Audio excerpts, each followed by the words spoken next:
Ask because you're based anarchist tech support. I will be starting in like 5-10 minutes, so you're a bit early. See you in a bit.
Hey, System Admin. What's up, Nadia, Yvette, and Jet?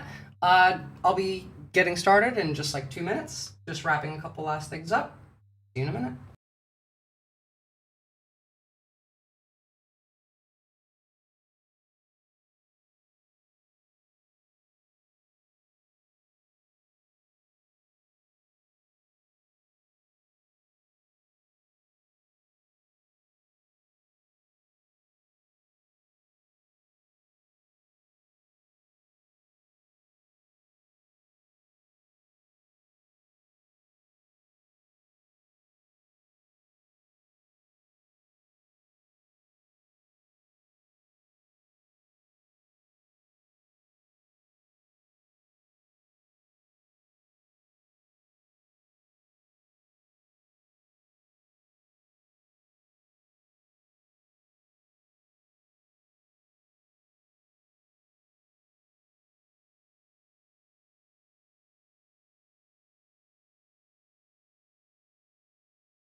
Hello, hello, hello, everybody. Good evening. I'm finally back. Took a good 2 weeks off. Much needed 2 weeks off, actually. I had a lovely holiday.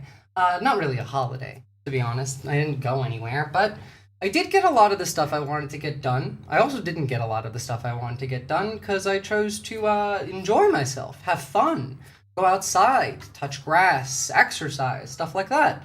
And it was needed. I'm definitely feeling a lot more refreshed and less angry, honestly. A lot's happened in the last 2 weeks, but also not much at all.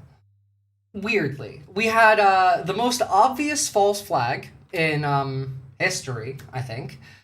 And besides that, not really all that much. I mean, now we have the Pete Hegseth is going to be investigated for war crimes, though to be fair, they are pawning that off to an admiral, which, by the way, is why you shouldn't follow illegal orders, because you're going to be the one that gets held accountable for that.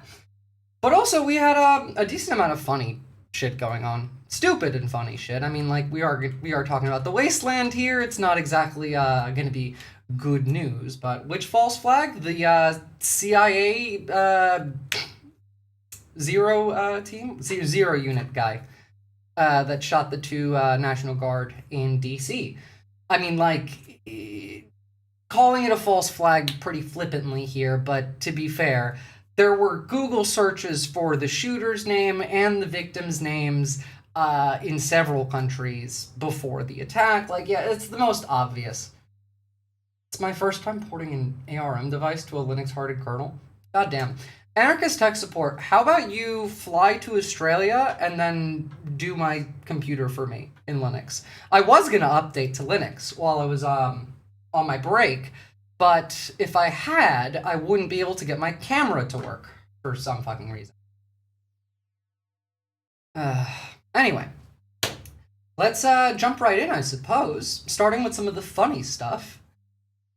Guess who is in the press corps at the Pentagon now? Stupid proprietary tech? Yup. That's exactly it. What's up, Socializing Sapien? Thank you, thank you, thank you. Hope all is cozy. It's actually a bit too cozy today. It's hot as fuck, actually. I might actually have to turn the aircon on. By the way, let me know if you guys can hear the ceiling fan, because I don't want a repeat of last summer where I had my computer explode because it got too hot. What's up, Christopher Tablante? So, as I was saying, guess which dipshit is now part of the Pentagon press corps? This one. Me totally agreeing with Votnik Soup over here. This should go well. Washington Post and Dan Lamothe used to occupy this desk inside the Pentagon press room. Not to say that I like the Washington Post, but they definitely deserved it more than Laura Loomer did. To be fair, I'm pretty sure from the images I've seen, she's sharing a cubicle with two other right-wing, like MAGA influencers, so not a lot of room for all those egos. I'm sure it will go great. Mind you, by the way, wild that she's allowed in the Pentagon at fucking all, considering Laura Loomer is prohibited from owning firearms under federal law 18 USC 922G4, which bars possession by those who have been involuntarily committed to a mental institution. Reports indicate she was committed twice under Florida's Baker Act for mental health concerns, including suicide threats. It's actually very funny because the only reason I even know about this Grok post is because of another post where someone was making fun of the fact that Laura Loomer was arguing with Grok about this for like a good hour and just getting eviscerated by the fucking bot. It's that easy to get press credentials. I mean, all you gotta do is essentially Sieg Heil the Fuhrer, so not sure if that's a good or bad thing. It's both somehow. Oh, also, what's up, Kiwi Heathen? Thank you. And who else is now part of the Pentagon press corps? Well, it is the former House Rep and failed Attorney General, Matt Gaetz.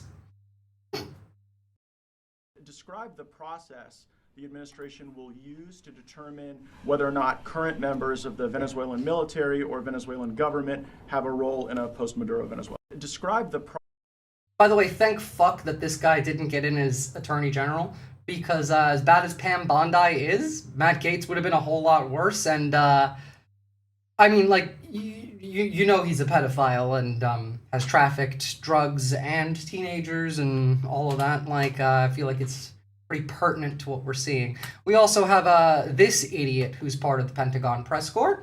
Genuinely, do not believe anything you hear coming out of the Pentagon. Oh, thank you, Christopher Tablante. I really appreciate that. Welcome back, tear it up. Hell yeah, I will.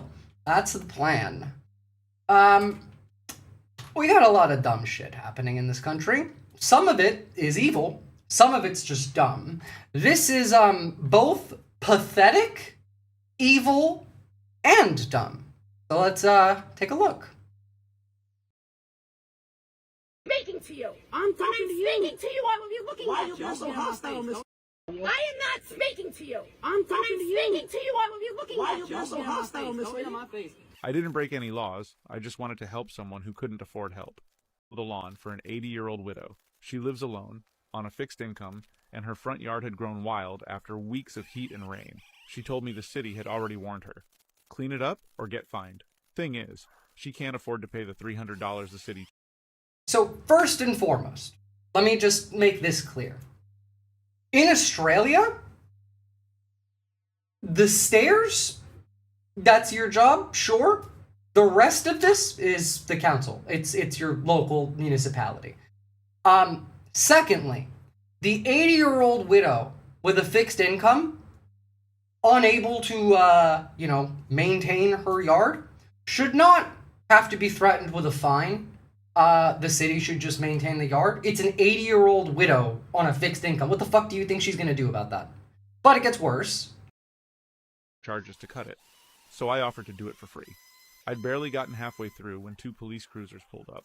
Lights on, doors swinging open. One officer steps out and says, "You need to shut that mower off now."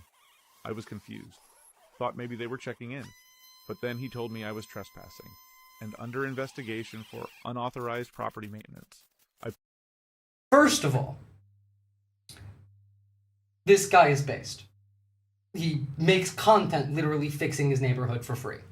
Secondly, you're under investigation for what was the charge? And under investigation for unauthorized property maintenance. What kind of civil offense is this? Well, it's one based in, you are taking money away from the municipality because they had already not only planned to, but had kind of already just in their mind designated this 80-year-old widow as someone who was going to get fined. The charge here is fucking with the money that's supposed to go into the government. Property maintenance. I pointed at the lady standing on her porch, waving frantically. She asked me to help, I said. She gave me permission. They ignored her. One of them told me the yard fell under a municipal code that made it restricted property. If the lawn falls under a municipal code, then it is the municipality's job to maintain the lawn, not the resident. You can't have both. You can have one or the other. For example, when I lived in Jersey, when it snowed, I was responsible for salting the walk path in front of my house. That shouldn't be my job. That should be the city's job, because anything past the driveway is not my property. That is the municipality's property. So if she paid a landscaper, is the landscaper also unauthorized? No, because the city has a specific landscaper that would be the one that she would have to pay. Essentially, the fine that she would be made to pay would be a fine plus the cost of the city's contracted landscaper. It's a grift. Because of pending fines. The woman kept pleading, trying to explain, but they wouldn't listen.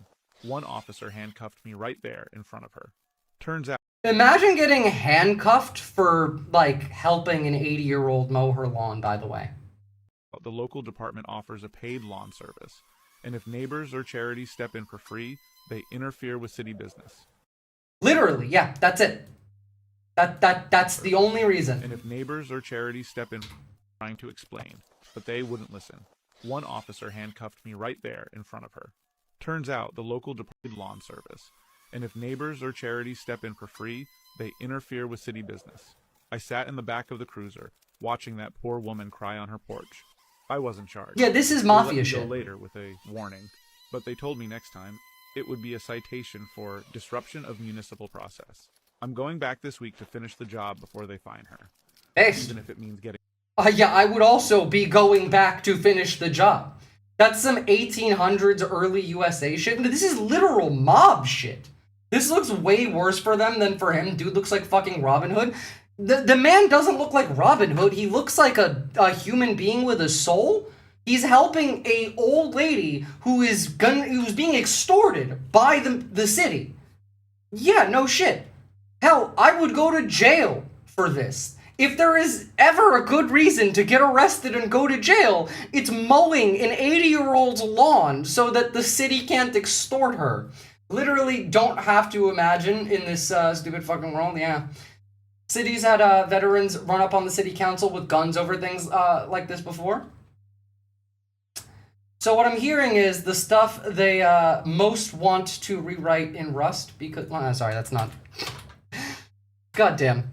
I can't tell what is to me and what's not sometimes. Alright, let's continue on with the horrors. The horrors and the horrors. This one is funny and might make you vomit in your mouth a little bit. I'm sorry, but I'm not sorry. This would have been nice to know about, RFK Jr. before he got confirmed, as Lauren Windsor says, but this is a list written by Brian L. I don't know who the hell that is. Look, Lauren Windsor is a good journalist. I trust her. She's the one that's gone undercover. I've shown videos of her undercover in right-wing organizations, getting, audio of people like Steve Bannon and Roger Stone, all that. But apparently, RFK Jr. has a pregnancy fetish. Kennedy, quote, doesn't actually believe a lot of the anti-vax stuff, which is actually the weirdest part, This never made sense to me, as the anti-vax stuff seems to be the one thing he does actually believe, but Olivia's implication was that he just used it to appeal to a highly motivated political constituency to energize his campaign. Kennedy's aides, believed he is using drugs again. Kennedy confessed to Olivia that he was using ketamine, and Kennedy explained how testosterone he takes had transformed his body. Wait, is that RFK Jr., or are you taking gender pills? Or are you, what's the word I'm looking for here? Trying to be more comfortable in your body in relation to the assigned gender roles you were given? Oof. Yeah, I did not need to know the man has a pregnancy kink. That's kind of disgusting. The fact that he's on drugs again makes sense, considering he's in this government, and half of this government is on drugs. If that's what testosterone does to me, give me the other one, Jesus fucking Christ. To be fair, he puts a lot of weird shit in his body. Gender confirming care, thank you, Krista Blante. Now that makes sense. If you see speeches from of him from like 2006, he clearly has intelligence, but he's following some new political aspirations. Oh yeah, no, of course. I've talked about this at length. RFK Jr. is far smarter than he appears to be, but at the same time, like, he's an idiot. He believes some of the crazy stuff, and then at the same time doesn't believe some of the other stuff. I don't know. There was a clip that I showed not that long ago. I'm not going to go looking for right now because I'm not going to find it, but it was of Trump talking to RFK Jr. during the election. And like, even at the time, there was quite a lot of people saying, oh no, RFK Jr. is a spoiler candidate. Like, they're literally working together. And they were. Like, that was the phone call. And you can tell in that phone call, Men's much smarter than he appears to be. Or, pretends to be. Howdy, I hope you've been doing okay. It's good to see you back. Thank you, Erratic Cookie. It's good to be back. Speaking of RFK Jr., though, what about Patel? Looks like he's on coke. Oh, they're all on coke, but we'll get to Patel in a bit, Ian Leal. Actually, hold on. I was going to show this later. I'll just show it again. Speaking of coke, though, this is from today. Talk about the quiet part out loud. I hear Colombia, the country of cocaine. I hear Colombia, the country of Colombia, is making cocaine. They have cocaine manufacturing plants, okay? And then they sell us their cocaine. We appreciate that very much. But yeah, anybody that's doing that and selling it into our country is subject. I'm sure you do appreciate that very much. I'm sure Eric and Don Jr. also very much appreciate the cocaine that Colombia is selling to you. No, I'm not. Not Yvette. I just can never tell who, like, a chat is to, because I don't actually read the replying to bit. At least we know Trump's not on coke, since he can't stay awake for anything. Well, he is on uppers regularly, just not during the day. Like, he's famously been known to do meth and a lot of fucking Adderall. He used to get, like, high-quality methamphetamine delivered to him by biker gangs when he was in New York back in the day. His kids are the ones that do the coke. His tolerance is a bit too high for that. He can't stay awake for shit because his job is boring and he's bored of his job. The drugs that he does is in the evening after work. Also, like, he's probably crashing from, like, the night before, which is partially why he's falling asleep regularly. They're probably snorting half of Colombia's gross national product. I did say one of the reasons that, there was so much talk about invading Mexico during the election is that RFK Jr. wanted to win the war against the cartels so that he could hook himself up, like IV, directly to the fentanyl machine, so that it would just go straight into him. Also, election stuff happening today, in case anyone didn't know. I did know that there was the Tennessee election. I don't know the results of that. I actually haven't checked. I forgot entirely. I should look into that. But I do know that there was some fuckery about there. There was mail coming from Republicans that was pretending to be from the Democrats, telling Democrat voters to vote the day after the election. So, you know.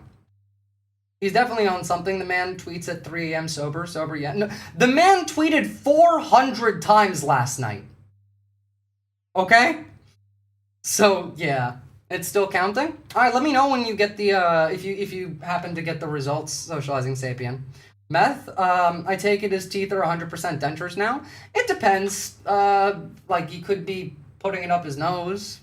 But, yeah, no, like, there's evidence for that. They're gonna take another hour or two before we know who wins. Cool. Someone please remind me to check in on that, thank you. But, one more thing about, RFK Jr. Guys, we are making asbestos great again. The FDA has announced it is withdrawing a Biden-era proposal under the Modernization of Cosmetics Regulation Act of 2022 that would have required cosmetic companies to create approved standardized testing methods for detecting and identifying cancer-causing asbestos in talc-containing products, with the FDA stating that the proposal could have impacts beyond just talc-containing cosmetics, including on products like drugs, which would counter the policy of Make America Healthy Again. So, I guess we're, you know, if you or a loved one has been diagnosed with mesothelioma, you might be entitled to financial compensation. Coming back around in 10 years, maybe 20, if we're lucky. Trump plus 22 district, but the Dem lady is kind of a queen, so we'll see. Fingers crossed.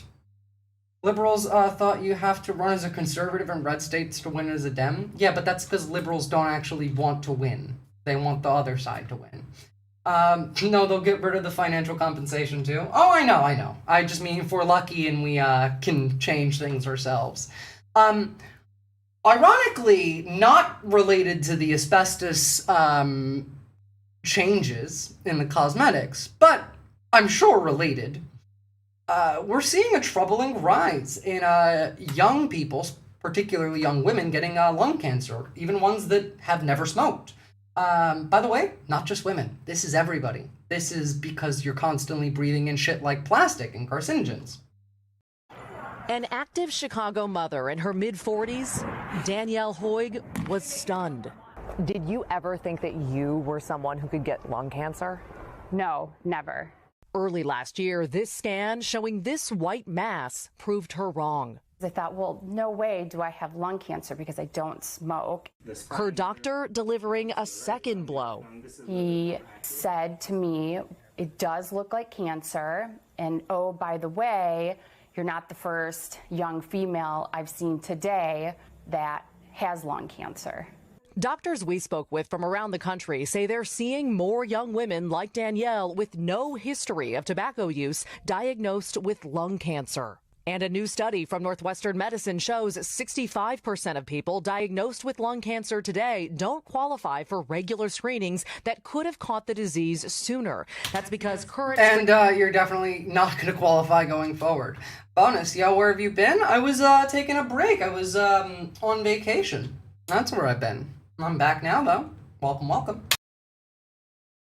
Screening guidelines only cover adults 50 to 80 years old who've smoked the equivalent of a pack a day for 20 years. Among those diagnosed too late, Northwestern researchers say more younger non-smokers, the majority women. They're like, what did I do wrong?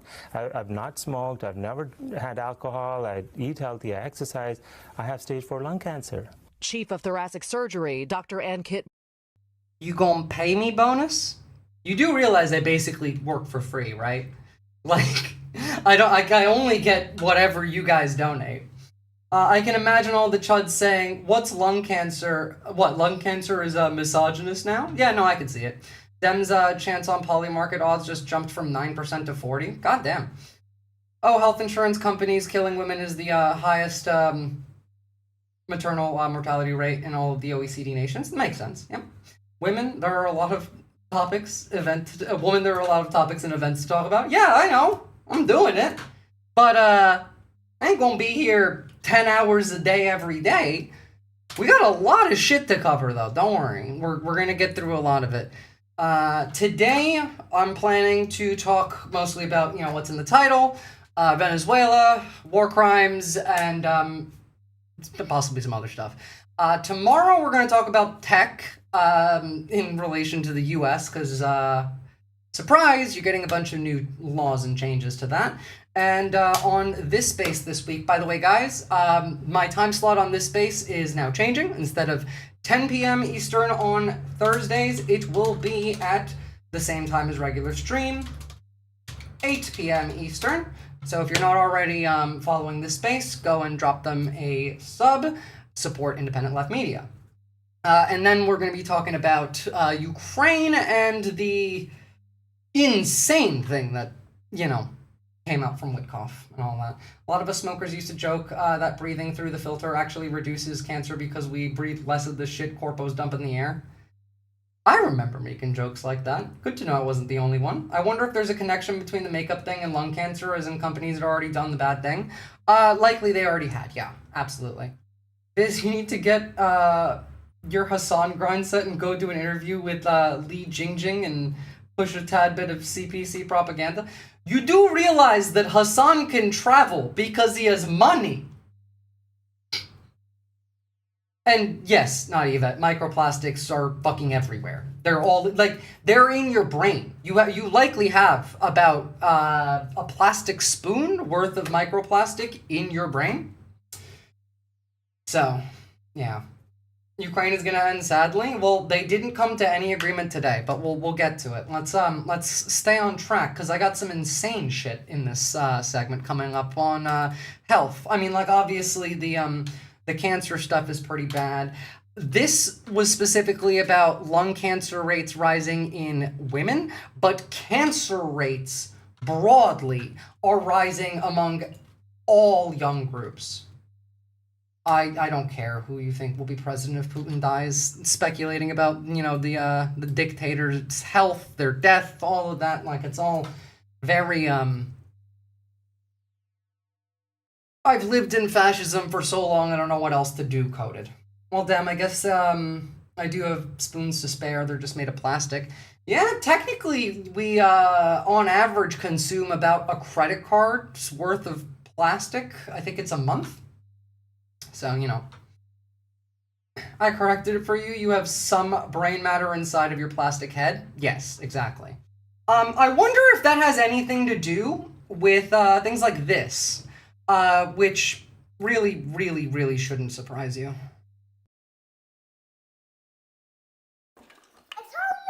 You got it, Donald. Okay. Oh, it's my favorite one. Who is that? Can you guess what this video is titled? CNN discovers exorcism inquiries are on the rise in the US. Oh, it's a credit card every week. Jesus Christ. I had reached desperation in my life countless times before. Guys, we're cooked. I had tried in the past to take my life. I just was broken, and there was a spirit who had such a strong hold on me. Please, for the love of God, go to therapy. Oh, in the name of Jesus Christ, come out of her. The spirit was a demon. Oh, come out of Abby. No! Oh, leave her all the way. See, demons come into trauma. They come. What's up, Latina Mafune and Ronaldo? Welcome. We're just talking about how exorcism inquiries are skyrocketing in the United States, which makes so much sense. Yeah. If there are 1,000 genders, each gender holds up 0.1% of the sky. This is true, and related to exorcism somehow. Into the trauma in your life. Go! I was beaten up as a child. Go! We'll have to fight all our lives because Satan's always going to come against us. Get out! Get out of here. We're infected by the demons. Well, I'm not gonna argue, because I do think that they are infected by demons. I just don't think that they're the same demons they're thinking of.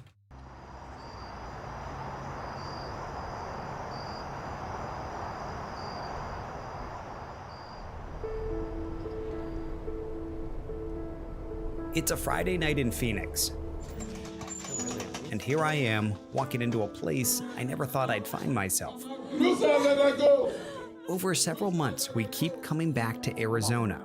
Come on, Fred. Come on, Fred. Home to one of the fastest growing Catholic dioceses in the country.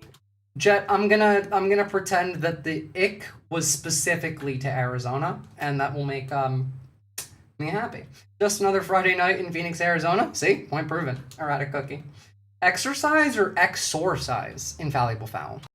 Here, we also find family churches, a hotel conference room, even a garage, all used, as believers see it, to expel demons. What we're witnessing here, some call deliverances, others call exorcisms. They can look different across different Christian denominations, and at times can be controversial. This is where we have the healing for the children's deliverance. Even carried out on the very young. If you're gonna be doing like exorcisms and shit, can you at least have an aesthetic that isn't, I don't know, like an office building? This is abuse as far as I'm concerned. Oh no, it is abuse. It's 100% abuse, especially to children. Can it get violent with kids? Oh, yeah. Some of them have to be held down. Oh yeah, you guys gotta hold down the kids while you do exorcisms? Yeah, that's child abuse. But the version most of us know dates back centuries and is rooted in the Catholic Church. This is where we flog the children within an inch of their life. We're headed now. That is a drawing of the demon? Hold on, I didn't see it. Get violent with kids? Oh, yeah. Some of them have... I guess, yeah, that's the demon. The, woman. Yes, that makes sense. These people would think that all women are demons. Have to be held down. But the version most of us know dates back centuries and is rooted in the Catholic Church. And we're headed now to meet with two Catholic priests who are exorcists. But the thing about the Catholic Church is they don't advertise this and show where their exorcist priests are. Instead, it takes a lot of digging. Catholic exorcism Isn't, like, the actual Vatican against exorcisms these days? Exorcists are appointed quietly and rarely named. Most people never know who they are. The bishop doesn't want them to talk publicly, doesn't want us to reveal their names, show their faces, so we can just, for now, have a conversation. That conversation lasted nearly 2 hours. The next day, one of the priests, with his bishop's approval, agreed to speak with us on camera. This is the first time I've actually interviewed an exorcist. Like, they have to go to such lengths to keep this shit hidden because it's embarrassing. And to them, it's not because it's embarrassing. Like, they keep themselves hidden like this because it's optics. They don't want to get charged for child abuse, for example. It's just all around awful. Genuinely, it should not be legal to offer this service as a, I don't know, health related. Like, I have mental health issues, I need an exorcism. That should be illegal. Or rather, to legally do that, you also need to go to therapy. I'm not, heartless. Sure, you want an exorcism that bad? You can have one if the therapist that you have to see signs off on it. Get a note from a therapist. Get a note from a therapist and a doctor, and then I will allow you to have an exorcism. The Vatican official expects people to seek mental health treatment before entertaining the need for exorcisms. There we go, that makes more sense. At the very least. Just ask an Irish woman accused of sexual impropriety in the 1980s. Nothing abusive there, just solitary confinement, violence, nothing abusive to see here. Yup. It's also probably illegal or some shit. Yeah. Sit down at a church far from his home parish. We're not showing your face and revealing your name. There's a desire to keep a shroud of mystery, but for practical reasons, if you will. Yes, for reasons of... I gotta pee. I'm gonna leave this on with you guys, and when we come back, we're gonna talk about why these people are like this. Like, I've touched on this before, why the right is insane and why they are the way they are, but I feel like it's time for a refresh. So I'll leave you with this. Listen to this crazy motherfucker, and I'll be back in 2 secs. Safety and protect people, protect ourselves and protect others. And then the question folks might ask is, who are you protecting yourself from? As a priest, I believe I face some hostility, what we as Catholics call the world. He's been an exorcist since 1999, and this is the first time he's spoken publicly about exorcisms. It began about 26 years ago with a young lady in the parish. She lived out in a ranch. We visited the ranch to do the exorcism. It went very quickly, very dramatic. What does that look like? It was as if a flash of light, almost red in color, came out of her, went through the window, and the young woman says, "I think he's gone." I said, "So do I." Since that first exorcism, he says the demand has only increased. Can you give me a sense early on, 26 years or so ago, what were you seeing as far as the request for exorcisms, and what have you seen since? What there has been is a surge in requests. How often every week or month back then versus now? I would say when I began, maybe there were 3 to 5 every 1 to 3 months, and now... That's far too many. People have 100% died under this guy's watch, I'm calling it. Honestly, I would be surprised if someone didn't, at the very least, end up in the hospital. Look, this is disturbing.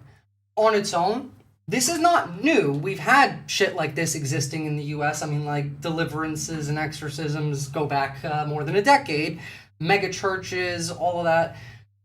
But the fact that exorcism inquiries are on the rise is really fucking worrying. I imagine, it shouldn't take much in 2025 to think, I should see a doctor, not I should go see an exorcist.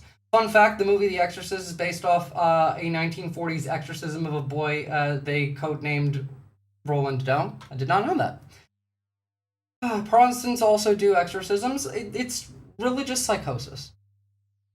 Like, the people who are asking for exorcisms, sure, they think Jesus is going to save them. If they were looking for Sam and Dean Winchester to help them, they would be the same amount of crazy. Like, there would be not much of a difference to me. It's because of healthcare conspiracies, the cost of healthcare, the lack of access to healthcare, the religious lunacy. Yep, it's all of it. It is, Maha MAGA, like, the entire right wing. And to be very, very clear, it's on purpose. They want people to die. They do. If they didn't want people to die, they wouldn't do that. Also, Jesus would tell these people to get their kids to a doctor, freak out, maybe call the ambulance himself. He would also probably beat the people doing exorcisms for people who need actual health care. Is what it is. But why are they like this? Why are the right the way they are? Let's talk about physical differences in the brain. So afraid. This is the neurology answer. I'm Keegan, and I'm an expert in the psychology of politics. The amygdala is one of the most primitive parts of the brain. Jesus beating up a priest is a funny idea. Jesus had beat up priests. He whipped the shit out of them. The ones that, like, didn't follow the religion, the ones that pretended to. Like, this is why I said not that long ago, if you can't afford food because of, the economy, the snap cuts, when the government shutdown was happening, and you went to a church, and that church was not handing out free food, beat the fucking shit out of that pastor. You will win the lawsuit. Like, religious justification. I'm just doing what Jesus would do. Jesus literally beat the shit out of priests who were not abiding by the actual beliefs in their religion. Historical Jesus was a badass motherfucker, loved to flip a table. Yeah, exactly. But anyway, let's talk about why these people will never understand. This is right. So afraid. This is the neurology answer. I'm Keegan, and I'm an expert in the psychology of politics. The amygdala is one of the most primitive parts of the brain structure most associated with fear. You can see that not only is the amygdala larger in people on the right, particularly the far right, and yes, a larger amygdala is associated with being more sensitive to fear, but the amygdala is also more active in the brains of conservatives. Studies even show that the amygdalae of racists lights up when they see a black person's face. But are these brain differences really that important? Well, yes, to an extent. Not to say that you can't have these brain differences and not act like this. The brain is very plastic. You can change the brain structure just by acting a certain way. Literally, your self-talk can physically alter your mind. Hell, like, that's how I was able to do this. Before I started streaming, you would never have caught me in front of a damn, camera.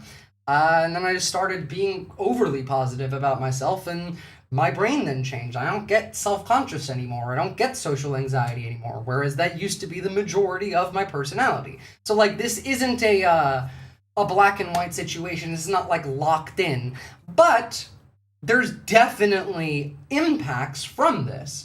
There's a reason amygdala is derived from the Latin word of nut. That's funny.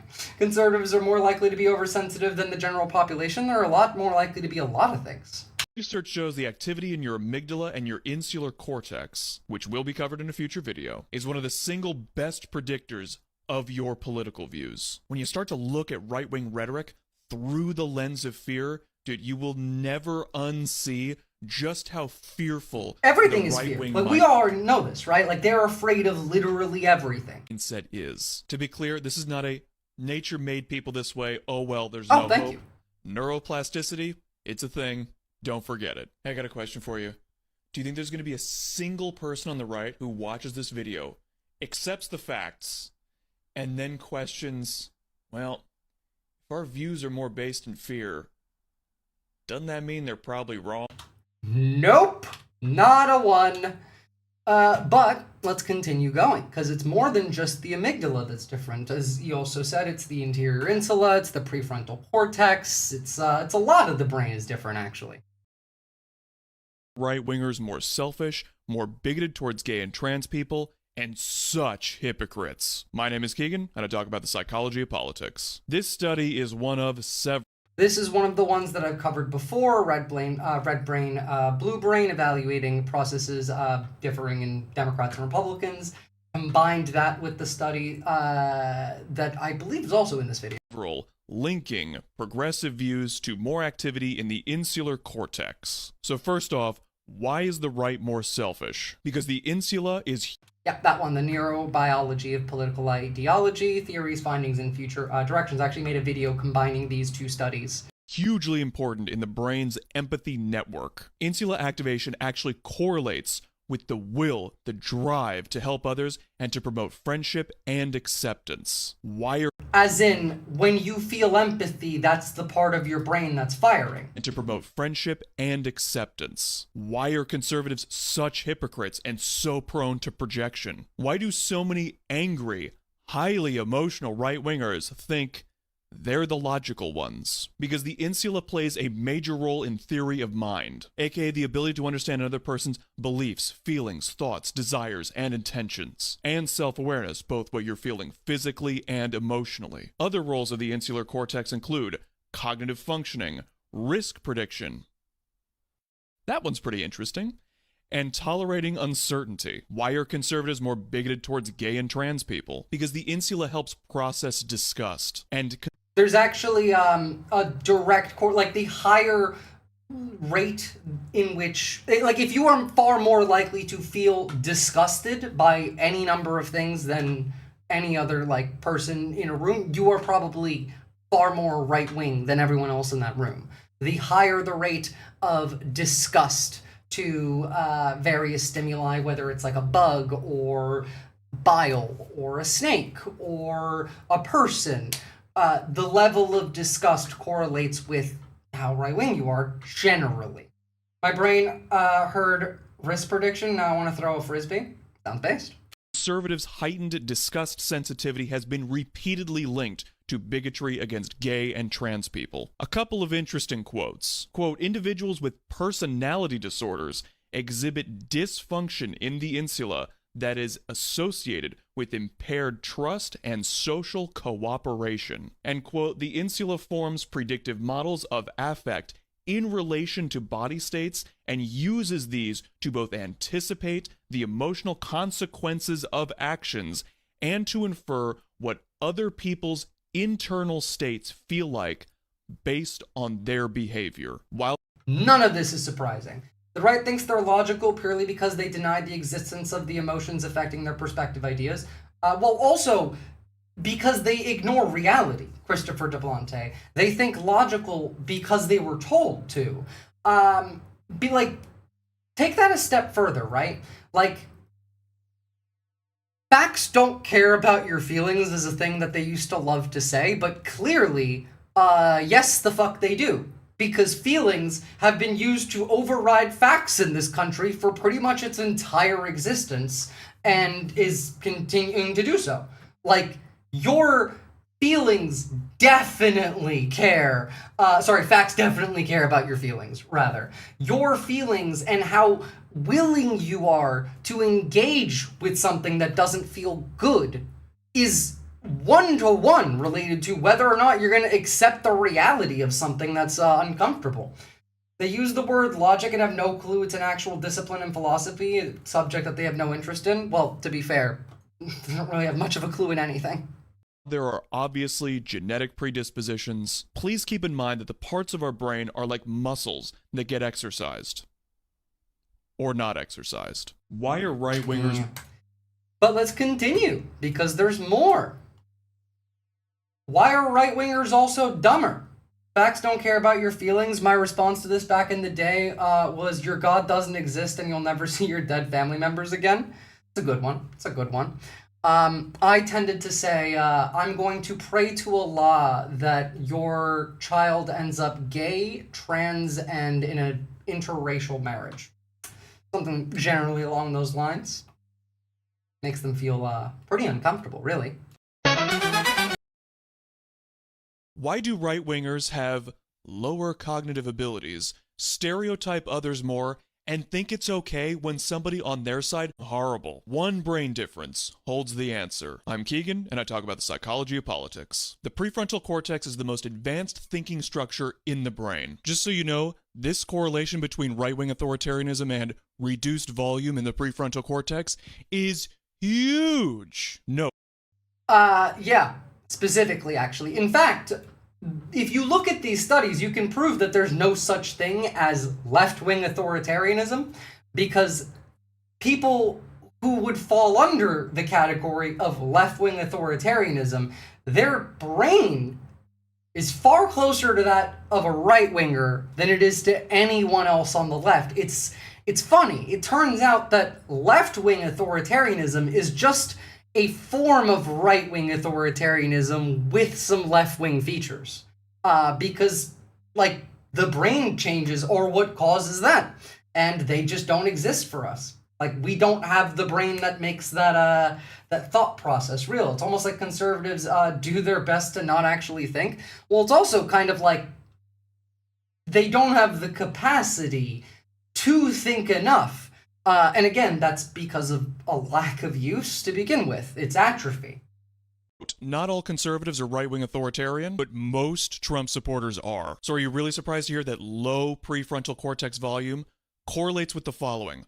Wanting to punish members of an outgroup harshly, but wanting to let the people in your in-group get away with it for the same bad actions. And with this in-group, out-group bias comes, the greater the prefrontal cortex activation, the better you are at overriding your lower brain's automatic stereotyping response. Other prefrontal cortex duties include processing a sense of self, integrating social impressions, theory of mind and empathy, complex decision-making, altruism, and fear and anxiety information processing. Yeah, it really adds up pretty neatly when you take a look at the brain and then you look at the behavior that is exhibited. Line up perfectly. It's almost like they're on autopilot and there's no actual like agency in their behavior. It's just the programming. Left authoritarianism is always capitalist, claiming that they're building socialism only to continue engaging in capitalism. Oftentimes true, yeah. Otherwise, it's just fascists being fascists. This is why I tell liberal LARPers if their end goal is socialism, they're just a capitalist. My end goal is anarchism, based. By the way, Viz, the Democrat is in the lead right now. Good. Hopefully she wins. Yeah. I'm just going to hold on that last one. That's why the moral values of care and fairness, which are strongly associated with progressive views, correlate with greater volume in the prefrontal cortex. And moral values of submission to authority, in-group loyalty, and purity, which strongly correlate with conservative views, correlate with lower volume in the prefrontal cortex. Negative urgency, which is the tendency to act rashly while under distress, correlates with lower volume in the prefrontal cortex. Shocker. Final note, remember to think of the brain like a muscle. While there are, of course, genetic predispositions, certain parts are exercised or not exercised. Why do right-wingers... You thought we were done. We ain't done. We got a couple more of these to go, actually. Let's talk about emotional intelligence. Because, well, the emotional intelligence is kind of a prerequisite for the cognitive bit. If you're not capable of feeling your feelings, then you're not going to be capable of critical thinking. Did you know that the most important intelligence difference between people on the right versus people on the left is not actually cognitive abilities? A great study here, quote, emotional intelligence are significantly and negatively related to social, cultural, and economic hierarchical right-wing attitudes, as well as blatant ethnic prejudice. If you've ever wondered, why is it that conservatives are afraid of things that present no threat to them? Or why is it that the same people who say, men and conservatives are less emotional, are the same people who will punch a hole in the wall when their favorite sports ball team loses, and are the same kind of people that throw a temper tantrum at a service worker? It's this. Why is it that conservatives are such hypocrites and are so much more prone to psychological... Really shouldn't surprise you that they act the way that they do, because it all lines up pretty perfectly. I really would kill to see an MRI of some of these people. Projection. Why is the right less compassionate and less empathetic, despite the teachings of that Jesus guy they claim to like so much? Why does it seem like conservatives do so little introspection? It's this emotional unintelligence stuff. Alright, now what do I mean by emotional intelligence? Well, this study here basically defines it as identifying your emotions, reading other people's emotions, and regulating your emotions. Quote, the results generally revealed that emotional abilities, again, emotional intelligence, show additional variance above and beyond cognitive abilities. And quote, emotional abilities, but not cognitive abilities, were related to economic, hierarchical, right-wing attitudes. So it's not that the left is more emotional, it's that the left is more emotionally intelligent, which includes having better emotional self-control and emotional regulation. Did you know that the most... Literally, like, I keep saying this, the inability to control and soothe your own emotions is one of the largest issues that we have. Like, the public's inability to cope with difficult emotions is the main reason that we're here, like, contextually, in the first place, where nobody has any connection with one another, where nobody likes to try, nobody wants to invest in their community. All of that ties into that. Nobody wants to do critical thinking. Nobody wants to feel afraid, anxious, worried. People don't even like to talk about the things that are happening day after day after day because it hurts and they can't cope with it. It's just that. You remember how low emotion...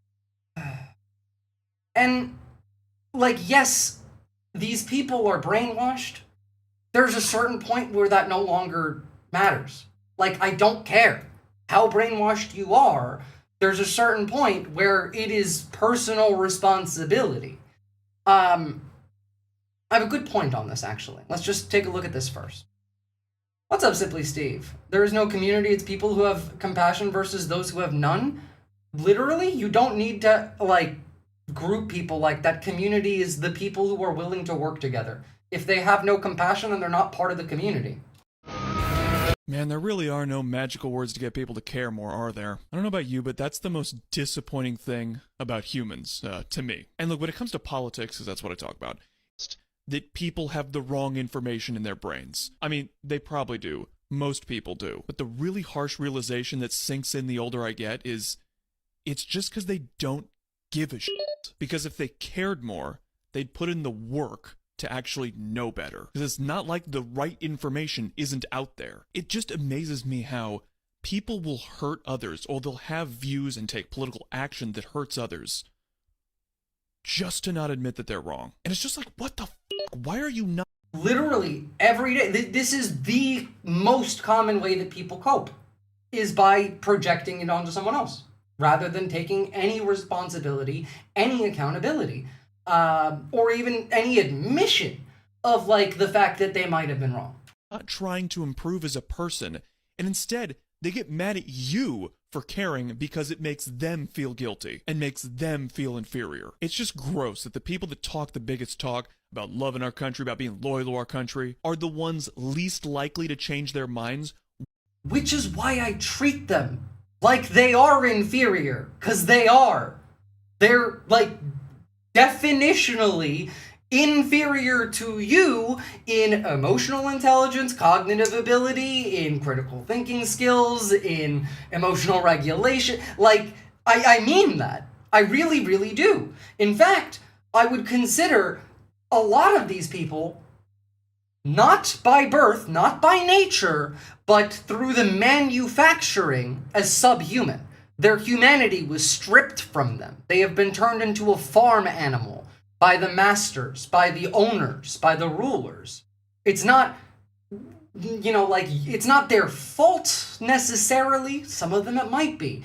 It's not innate, really. Conservatism is appealing to the intellectually lazy. That is 100% true. When all the evidence in the world shows that the way that they vote, the way that they act politically, hurts our country. Like, if you took their words seriously, they would be the ones most willing to change their mind because their country is what matters. But that ain't the case. They just get this fear response in their brain when they're challenged and just completely shut down. While our species is capable of the worst cruelty of any species on this planet, we are also the ones that show the greatest compassion, the greatest sacrifice, the greatest kindness of any species on the planet. It's just disappointing how few people actually try to live that. Man. You have to care. As he said, you have to give a shit to do that. And some advice into that I think everyone should take. I want you to let the idea of a good woman die. I want all men and women to do this. I'm really serious. Because everybody wants to... Fuck the good woman part. Let the good woman and the good man die. Be a whole man. Be a whole woman. Good woman, but nobody ever seems to want a whole one, because I want you to think about this. The good woman was never alive. She was just a silhouette men applauded for staying still. She smiled through a chokehold called grace. She whispered comfort while her throat was filled with swallowed truth. She kept peace that only existed because she kept quiet. And men said she was rare. But what they really meant was obedient, because a good woman is just all that's left after a lifetime of being graded for survival. That's what it is. Beautiful but never disruptive. Strong but never angry. Desirable but not desiring. She's the world's favorite ghost. The world's favorite. Visible but never seen. Because a good woman, I want you to really think about this, because it's so bad. The very idea of a good woman causes harm, because she teaches the world that a woman must disappear to be worthy of staying. She becomes the blueprint of her own erasure. She becomes literally the blueprint for it. Performing love that cost her her own voice. Performing peace that cost her her own sanity. So let her die. I know all of you have been in a situation similar to that at some point or another. I know I have. Let her die. I'm being so serious, because the whole woman has been banging on the inside of that coffin, begging for air. begging for air. Because a whole woman, I want you to understand what a whole woman is like, because there's a distinction between a good woman and a whole woman. A whole woman doesn't smile to make you comfortable. She smiles because she chooses joy. She doesn't forgive to be holy. She forgives when it's safe. She doesn't just stay quiet to keep peace. She speaks to make it real. That's what I'm saying. The whole woman is not gentle because she must be. She is gentle because she can be. Her softness is earned. Her anger is sacred. Her existence is not an act of service. Let the good woman die. Let the good woman die. Let the whole one rise, though. Messy, loud, honest, uncurated. The kind of woman who doesn't just survive the story, she rewrites it. She rewrites it. Because the world doesn't just need another good woman. I want you to understand that. The world needs no more good women. It needs a woman who finally remembers who she finally is supposed to die. That she's finally supposed to die as a loved person. I want you to understand that. That's what she was supposed to die as. And she was never supposed to die to be loved. This goes for all of us. Every single one of us. Every single one of us. We were born to die loved. We deserve to be whole. Fuck being good. Election looks like the Republicans going to win, but it'll be close. Still massive overperformance from our Dem, but to be determined. Do you have a link that shows like any of the numbers? Or like the vote tally? Because I would be interested in seeing. And outside of that, I want you to remember, as bad as this is going to sound, but you'll see what I mean in just a second. It could be a lot worse.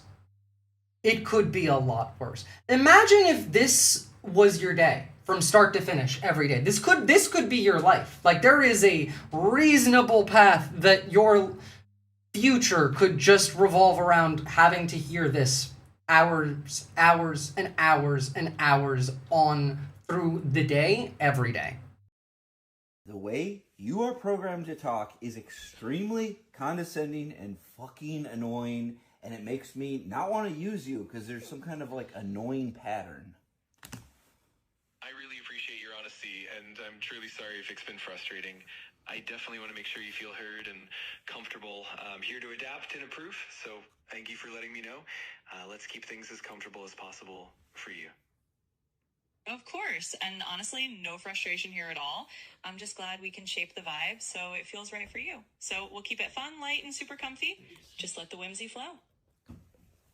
Absolutely, that sounds perfect. Just have them go back and forth forever. Like, this literally does sound like hell to me. If my conscious, like, body was stuck in a room that I could not leave, where I just had these two go, that would be the bad place enough, yeah. Just let me know. We'll keep it fun and easygoing. You got it. We'll keep it fun and easygoing all the way, and anytime you want to tweak or just a little extra sprinkle of something whimsical, just say the word. I've been thinking about that. Like, I really hope that this causes them some fucking pain. I really do. I don't know why. I mean, it doesn't, because they're not, feeling machines. They're thinking machines, but still. Freedom is largely the ability to become whole. Capitalism makes us go into debt to have an educated mind, to be healthy in mind and body. Well, used to. You can't even get that anymore. Can't even get that anymore. But, right, like, we take a look at what these brain differences between the left and the right are, and then you can see how people can end up like this. By the way, this is Megyn Kelly saying the most Hitlerite thing that I've heard her say pretty much ever. And that's saying something because it's Megyn Kelly. In fact, this statement is like spiritually Russian. So I really do kind of not only want to see them killed in the water, whether they're on the boat or in the water, but I'd really like to see them suffer.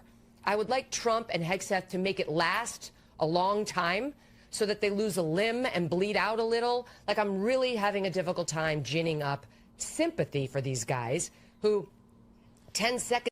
Mind you, this is being investigated as a war crime now, but, we'll get to that. No, but you can see how someone could end up there, right? Is that an AI clankbot talking to another phone bot? It is two of them talking to each other in a loop. It's two ChatGPT. Look, we'll talk about that clip in full when we get to the war crimes section. But first I wanted to like really start off with how the mental processing actually functions in the right's brain that leads them to positions like this. By the way, they're calling for crusades now. Calling for fucking crusades in Dearborn because they're so fucking scared of brown people and soft little snowflake baby back bitches that I feel I have to make a fucking statement on here, which I don't even like doing. If you believe that, if you see one of those comments, well, time to bring the crusades back, and you think that's not absolutely fucking insane, unfollow me. I'm so serious. I can get along with a lot. That's a boundary, bro. Fuck you. That's a boundary. You're advocating for a fucking genocide. Again, par for the course. When you understand the brain differences, no shit. They're gonna advocate for a genocide. They would love to. Low-key conspiracy theory, Megyn Kelly is the crypt keeper in a blonde wig. Sorry, no, that's not Megyn Kelly, that's Ann Coulter, actually. If we're bringing back the Crusades, I'm gonna play Assassin's Creed, a video game virtually. Again, like, understand that the entirety of modern-day Islamophobia directly ties back to the original Crusades, like 1,000 years ago. They're still fighting the same Crusades, not a new one. Remember when they pearl-clutched about China overstepping territory by hazing fishermen with hoses and siren chases? Turns out the US just fucking kills people with bombs? Yeah? Yeah? Very, Israeli-coded, you could say. The world is never going to take us seriously again, nor should it. I don't think conservatives know that game is all about Christians being clapped during an endless crusade. I can guarantee you they don't. I can get again. Let me put it to you this way. Hold on.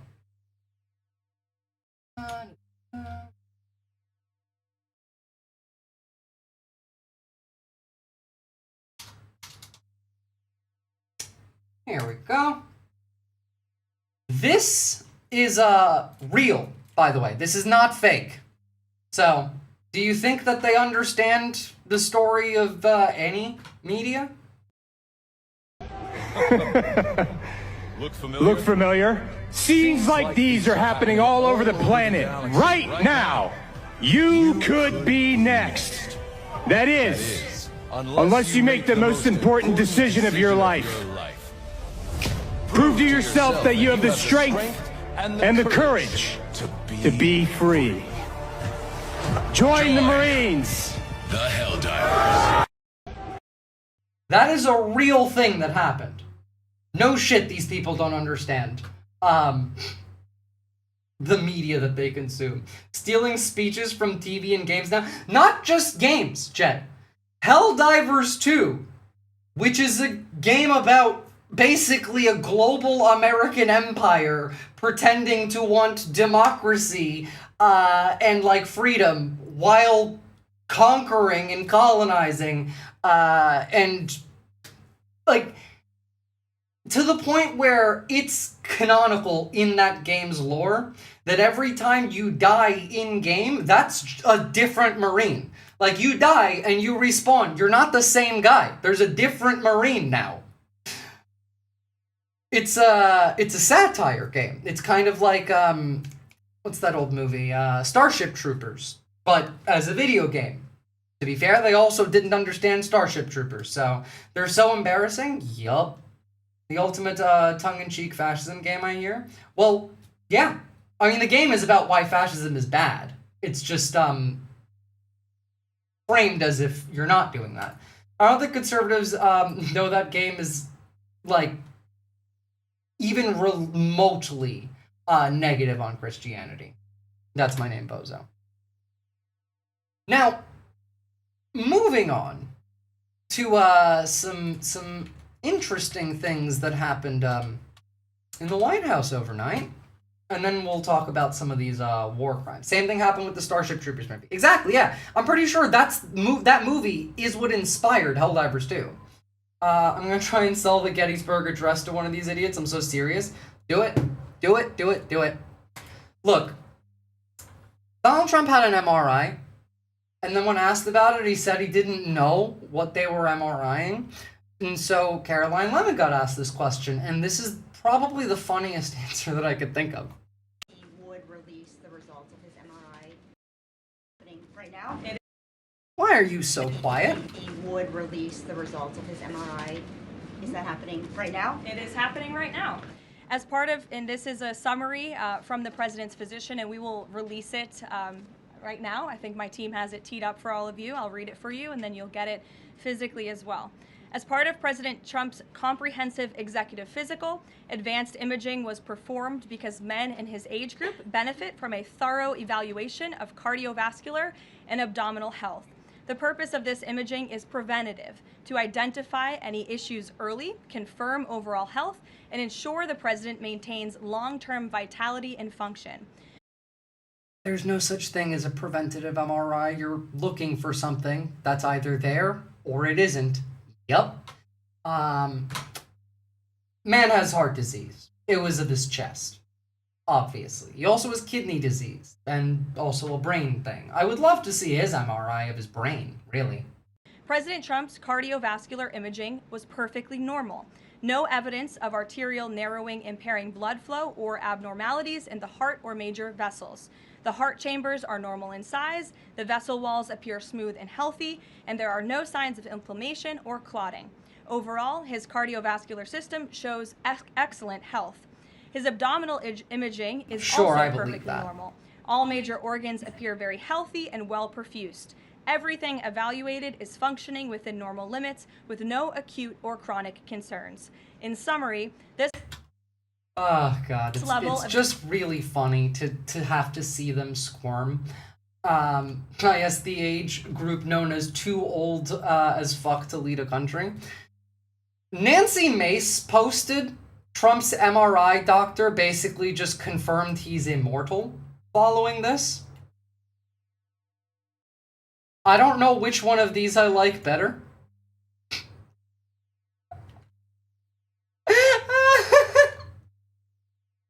Never mind, I know which one I like. This is the one. That's the one. Ah, God.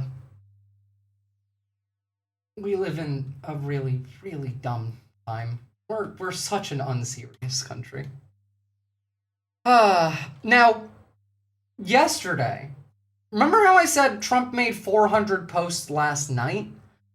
Apparently, somehow, it was in an hour, actually. He made 400 posts. I don't even think that's physically possible. I think there must have been multiple people using that account on multiple different devices.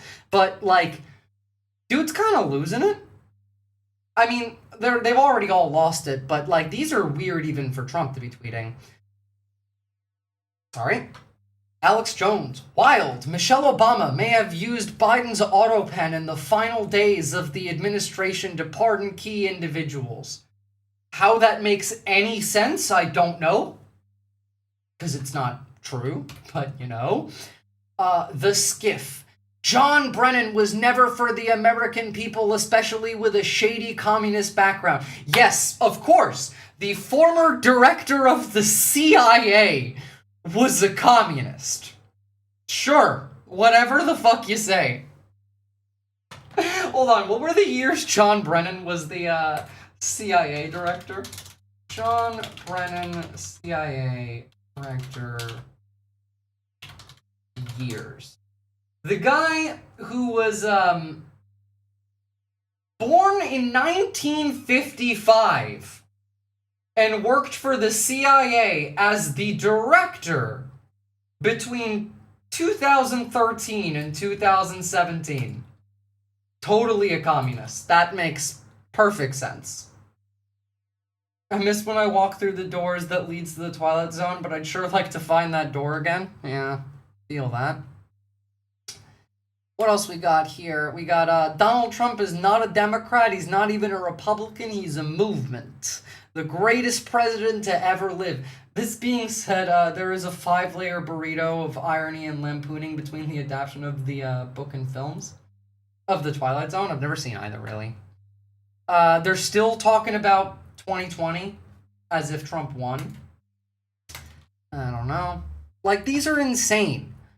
What else do we have? We have, when DNI tells the public Obama committed treason and President Trump is your president, you 100% know we will see his military tribunal? Like, what are you even saying here? President Trump is considering implementing new widespread travel bans, which actually this part was kind of true. They're considering adding 30 other countries to it. The main function of the CIA is to uphold capitalism and discredit or unalive any dissenting voices. Yup. But clearly a communist. These are entirely unserious people, but you can tell that he kind of believes it himself too. Look at this one. This was also last night.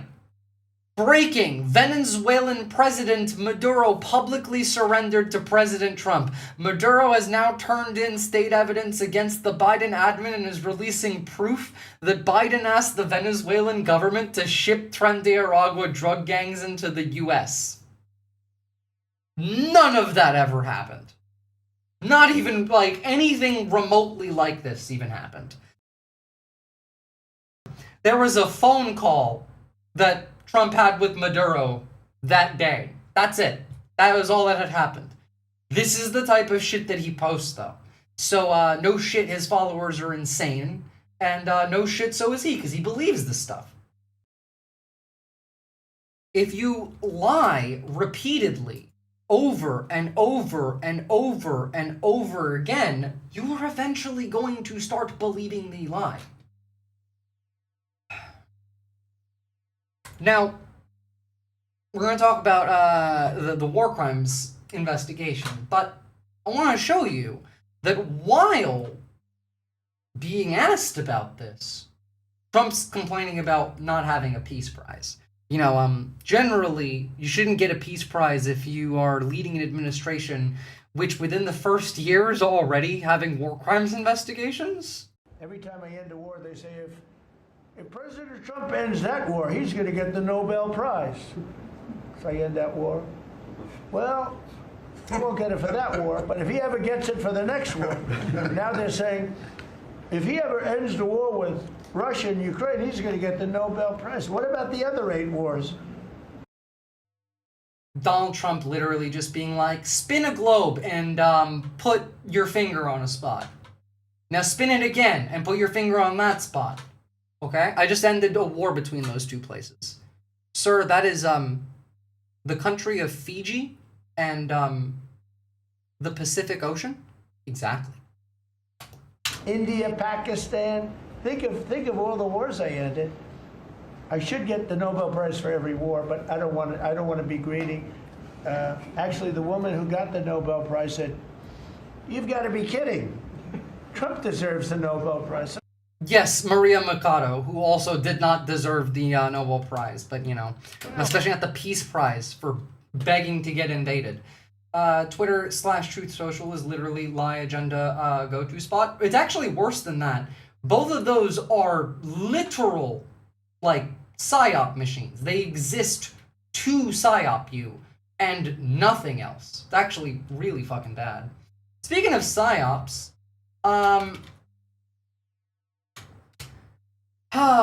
we have an ad from the Fort Bragg PSYOP unit. Now, if you've watched me, you know about the Fort Bragg PSYOP unit. I've talked about them before. I've also talked about, you know, the kinds of things that they do, the kinds of studies that they've done. Mike Flynn was a part of this. QAnon was a part of this. But Fort Bragg Psychological Warfare Group posts a chilling video. We are everywhere. A secret of Fort Bragg operation that specializes in influence people's thoughts has released a hypnotic recruitment video that is laced with hidden meaning and strange images. Known as the 4th Psychological Operations Airborne, or the 4th PSYOP unit, the group specializes in using the power of the mind to persuade opinions and discourse. Let's take a look at the video that the PSYOP unit put out. It's actually kind of dog shit, considering their job.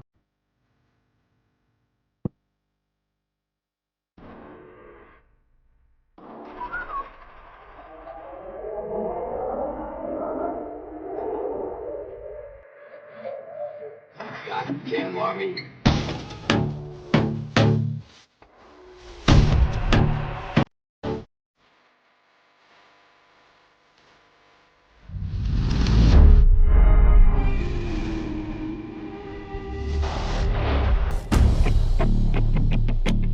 There's another force applied in combat that we generally don't think of as a weapon of war.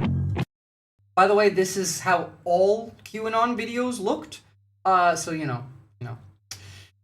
I wonder how we got the right to end up the way they are, considering Fort Bragg PSYOP unit was literally fucking in charge of this shit.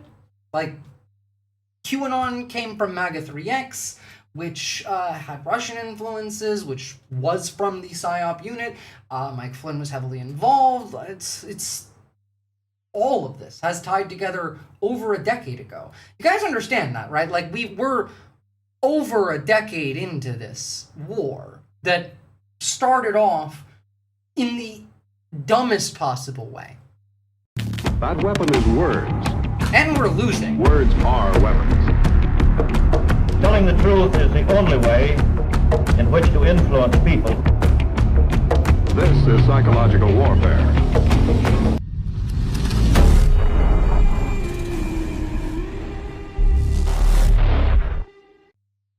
I know there's 3 of them, but of course they would use lightning bolts in their fucking emblem for the PSYOP unit.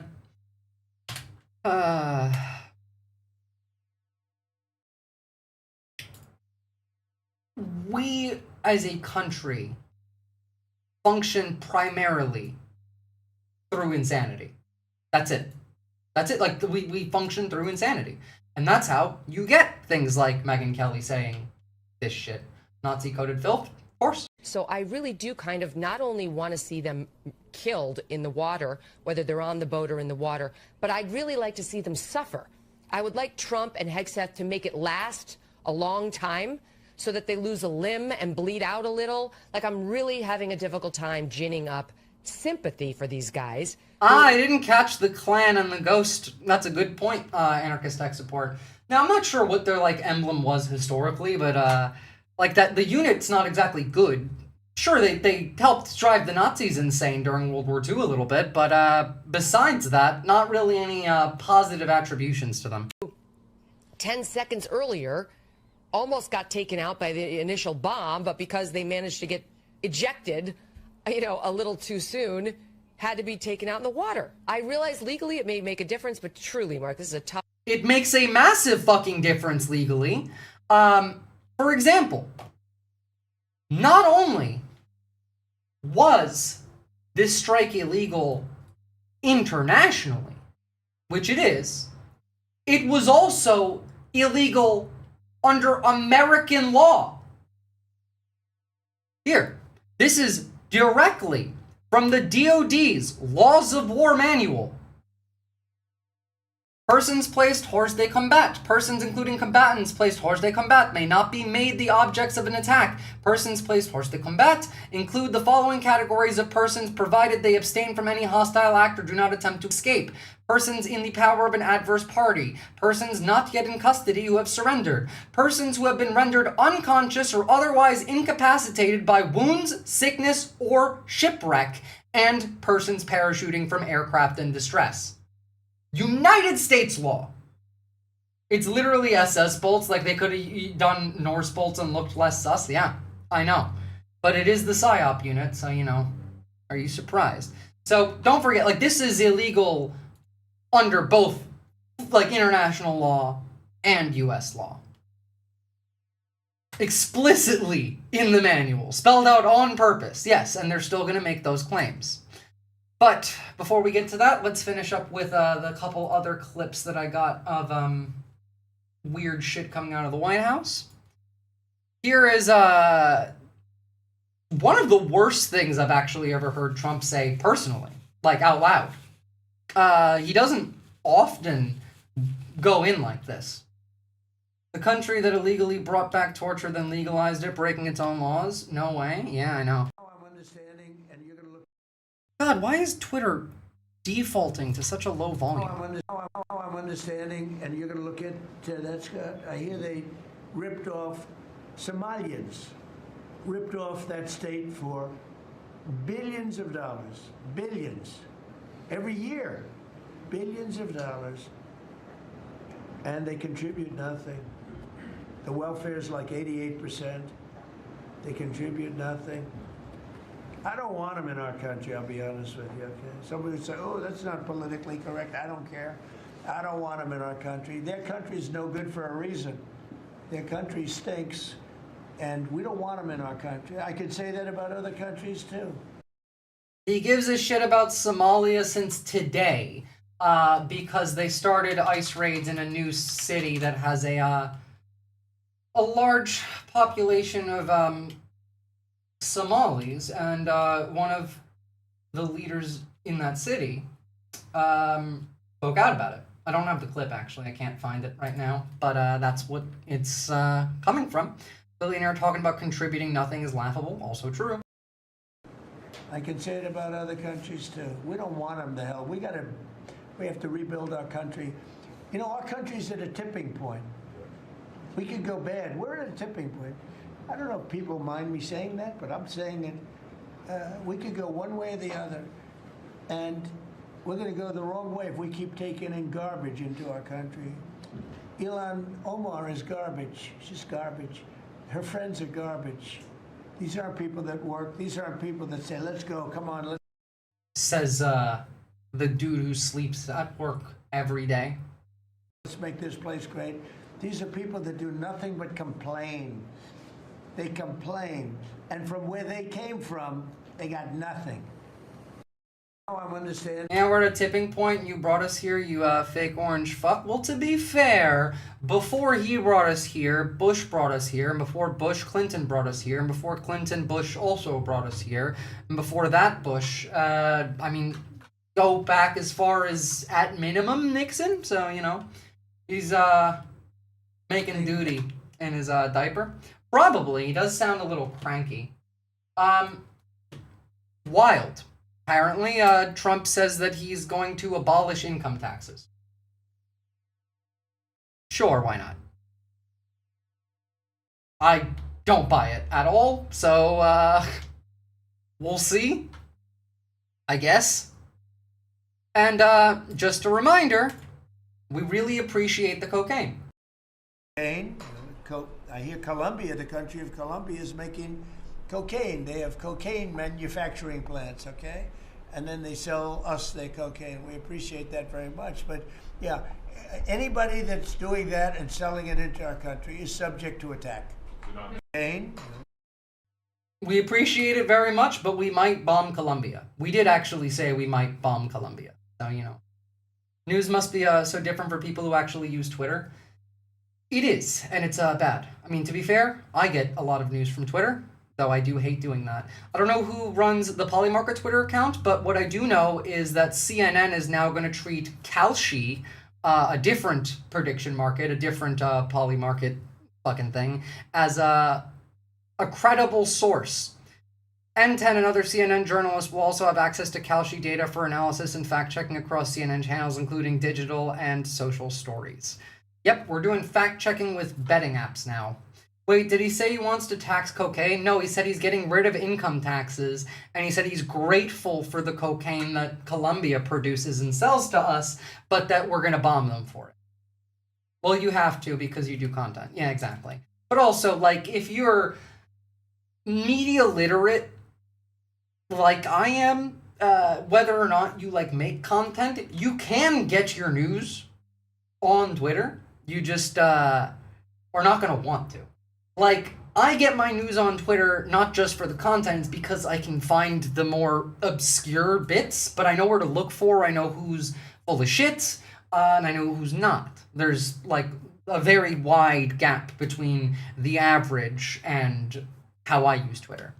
I don't know a word to describe that video that isn't bad to say. Yeah, sorry. But I mean, if I were a regular person using Twitter, I would be watching Cartoon Network and being told I'm getting a good grasp of the world of anime. Kinda, yeah. I mean, honestly, that doesn't even sound anywhere near as bad as I think it would actually be. What else did he say? Oh yeah, he did also say this today. Interesting. Remember how Republicans said they voted in Trump because he was gonna bring prices down? Mr. President, thank you. Yeah, one more. Yeah, when you talk about affordability, is going forward, are the American people, do you believe, getting impatient with the reforms that you're making? They've talked about it's about. I think they're getting fake news from guys like you. Look, affordability is a hoax that was started by Democrats who caused the problem of pricing, and they didn't end it. Look, they lost in a landslide. Mr. President. Affordability is a hoax, y'all. Apparently. Dude who was supposed to lower prices for everybody. Love how that worked out. You need a breath of silly? Cool. Raccoon goes on drunken rampage in Virginia liquor store and passes out on the bathroom floor. Man, that is a vibe. God, I love raccoons. His base is gonna love that. Yeah, sure. To be fair, it's not like they really care. Like, he can pretty much say and do anything. Generally, hoax is the term he uses for things that really stress him out, so it's bothering him a lot. Makes sense. Please tell me that headline is real. Oh, it's from the AP. It's from the AP. I do imagine it is real. Drunk trash panda. Look, all I can think of now is when I lived in North Carolina, I had a neighbor who was like incredibly right-wing Southern, but had a really small like baby raccoon that would just like sit on his shoulder all day. It was great. Thought it was adorable. Just found out raccoons farted harder than me. Ooh, you gotta work on that then. He thinks prices have gone down strictly by virtue of him winning.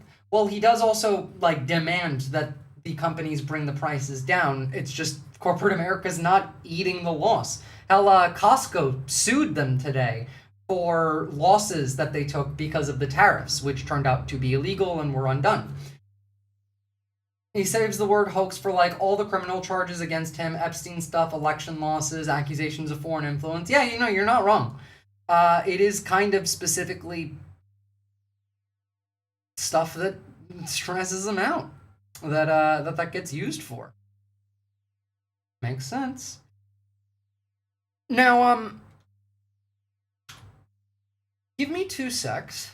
I gotta go pee, and then when we come back, we have several more things to talk about. Holy shit.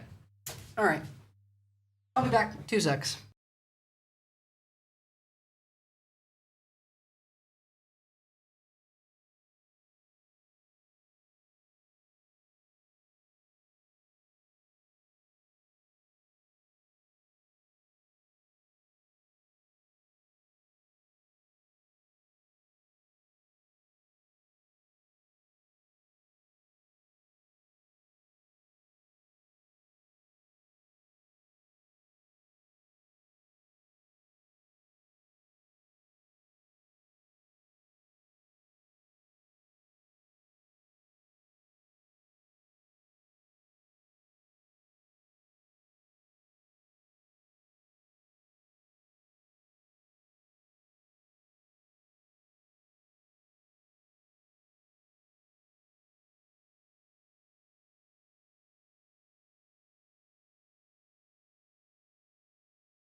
My God, it's so hot in this house. Jesus Christ. Everything else is just fake news or whatever. Generally, yeah, that is how they tend to treat it. All right, let me open up some of these links because we got a bunch to cover.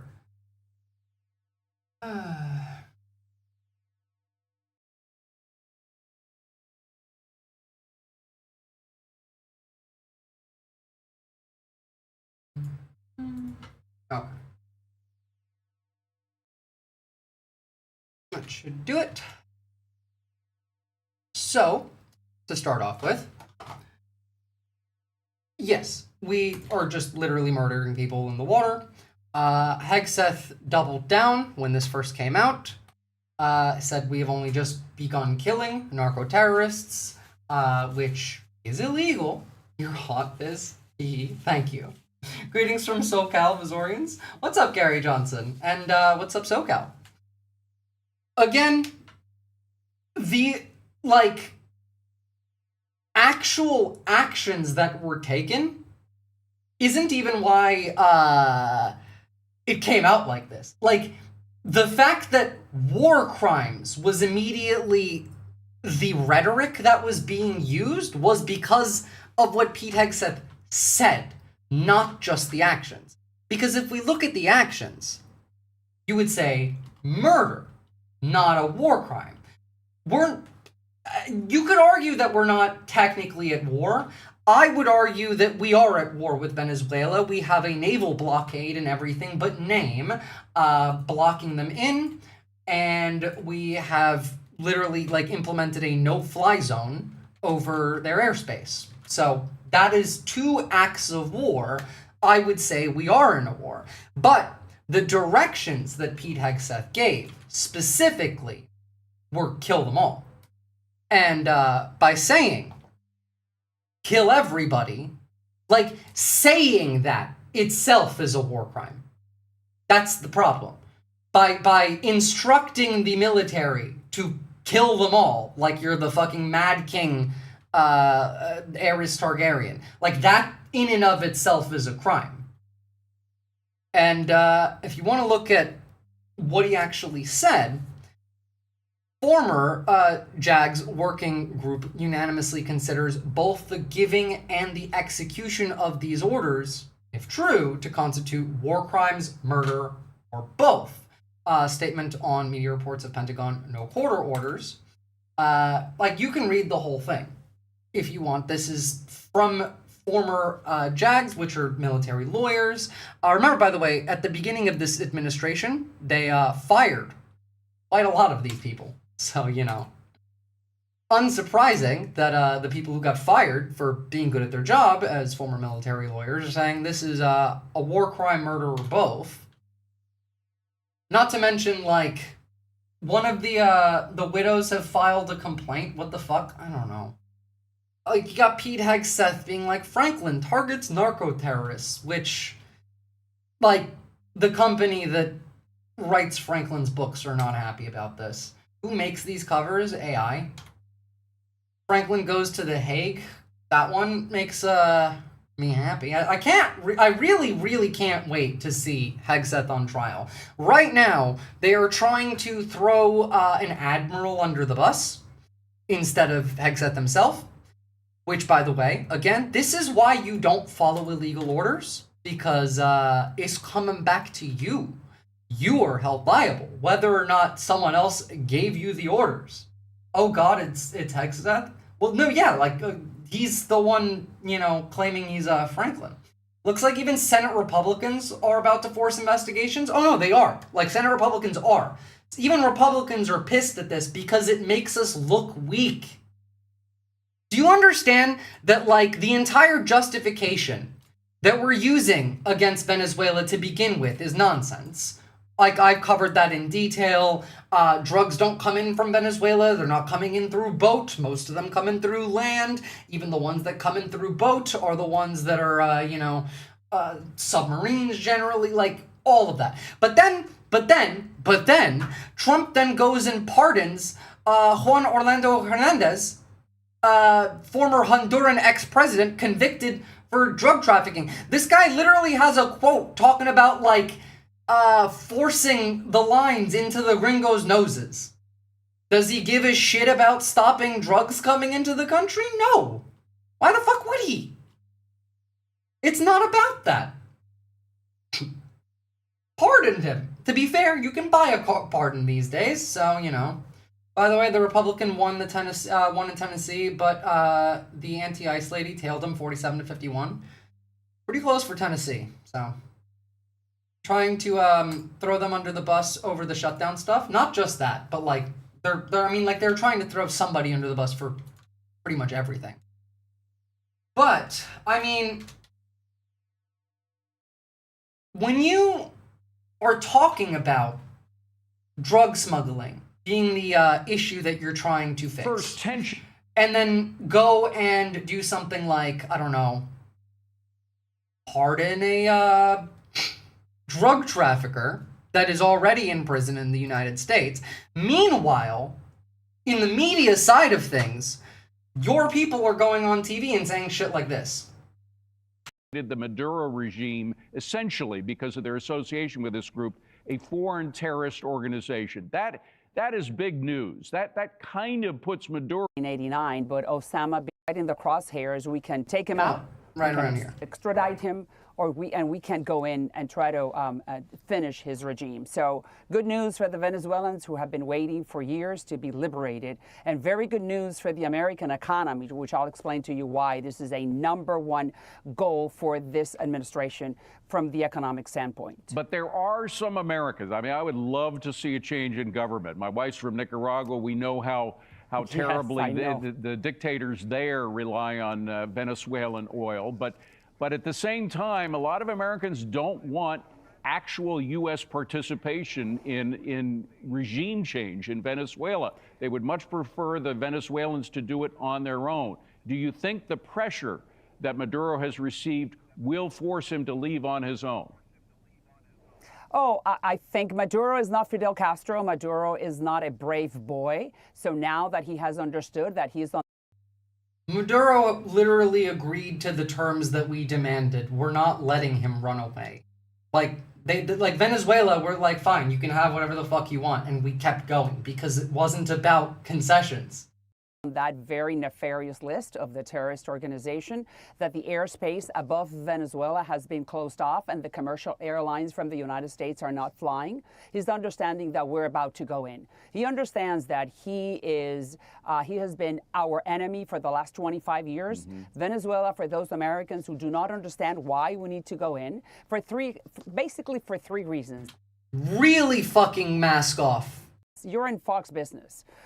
Venezuela, for the American oil companies, will be a field day because it will be more than $1 trillion in economic activity. #1 reason. Now, granted, it's not the only reason.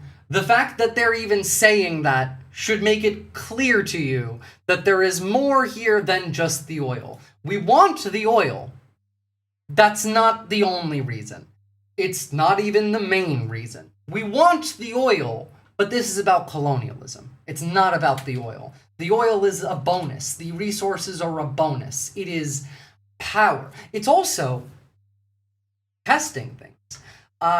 For example, I talked about and I posted a video on how I think that we may be doing illegal human experimentation in relation to Neuralink on ICE detainees.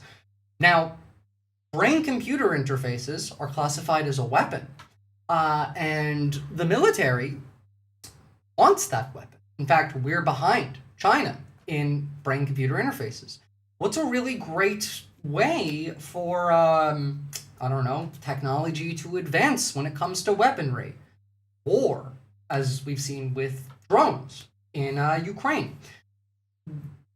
There are several things that we could get real-time data on. There is the colonialism aspect. There is the running away from Russia and China aspect. You know, we're too focused on the Americas. We can't protect Taiwan. We're not gonna protect Europe. We don't want to do that. It's backing away from all of that. Like, it goes into all of the different things that these people want to do. It goes into all of their pockets. It's the oil and the commodities that we will be able to access if we were to take and hold Venezuela. Not that that's going to happen. It is so unlikely that I would be willing to claim that it's almost impossible. But beyond that, a long dragged out war is good for business.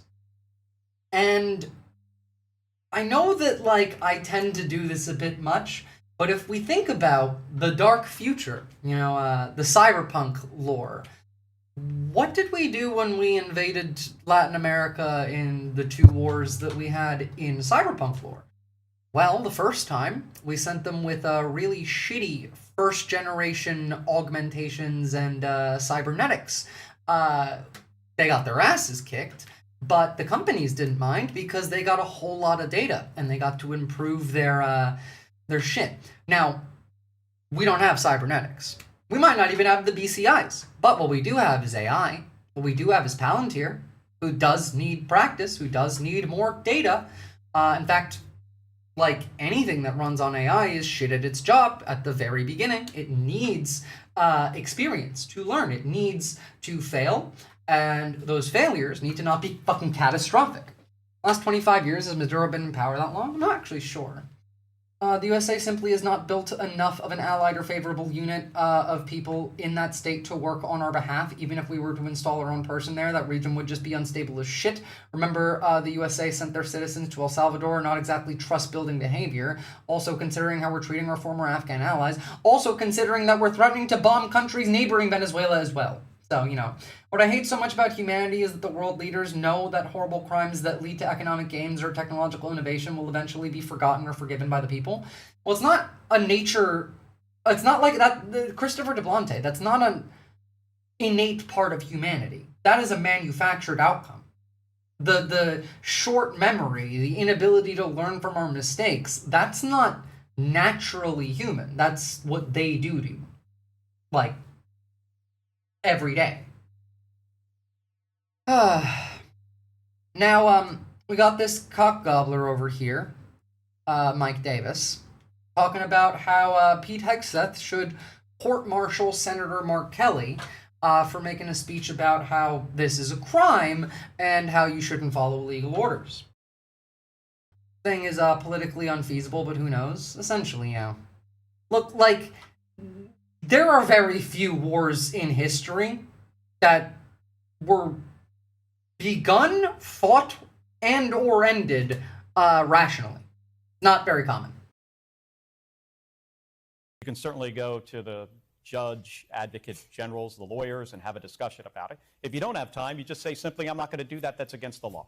It puts a lot of burden on the troops to make a decision in real time, but it's literally their job. A tremendous amount of burden on officers in the military, but that is their responsibility, and they can figure out, you know, a reasonable person can tell something that is legal and something that is illegal. So would you refuse these specific orders to strike drug boats if you were still in uniform? Well, the difference between the initial strike and what is being reported, you know, as a second strike, and those things are different. I think this administration has tied themselves in knots, the explanations that we have received on how this is all legal. And I was saying weeks ago, my concern is with the service members, that we're gonna put these individuals in a really, really tough decision, in a tough place. And, you know, they may find out, you know, down the road that they did something that is illegal. It is not fair to them. It is fair to them. It's their job to know it's illegal and to not do the illegal thing. But this dicksucker, Mark Davis, wants to court-martial this guy. Also, it completely feeds the Russian talking point. You EU claim I am invader, but your famous ally USA is unjustly, imperialistically invading a sovereign free nation. You think that we're not doing that on purpose? I'm not going to talk about this today, because I'm going to cover it on Thursday on my show on This Space. But the shit with Witkoff is absolutely insane. We are out here deadass working for Russia. To the point where Putin defended Witkoff.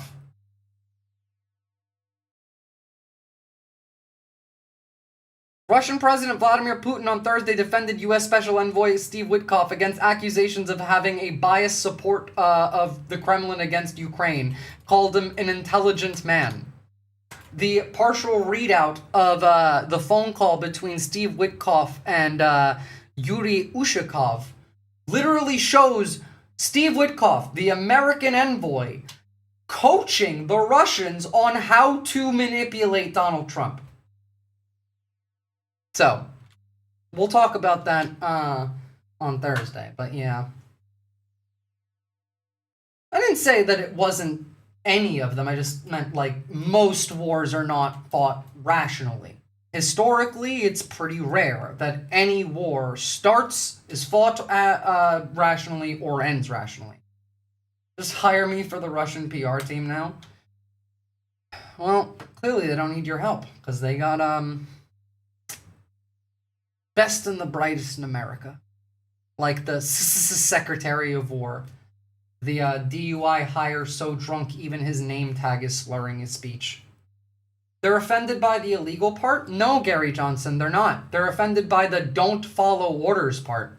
They don't care if it's illegal, they think you should still follow it because the God Emperor said so. It's not illegal that offends them. It's the don't follow the orders that offends them.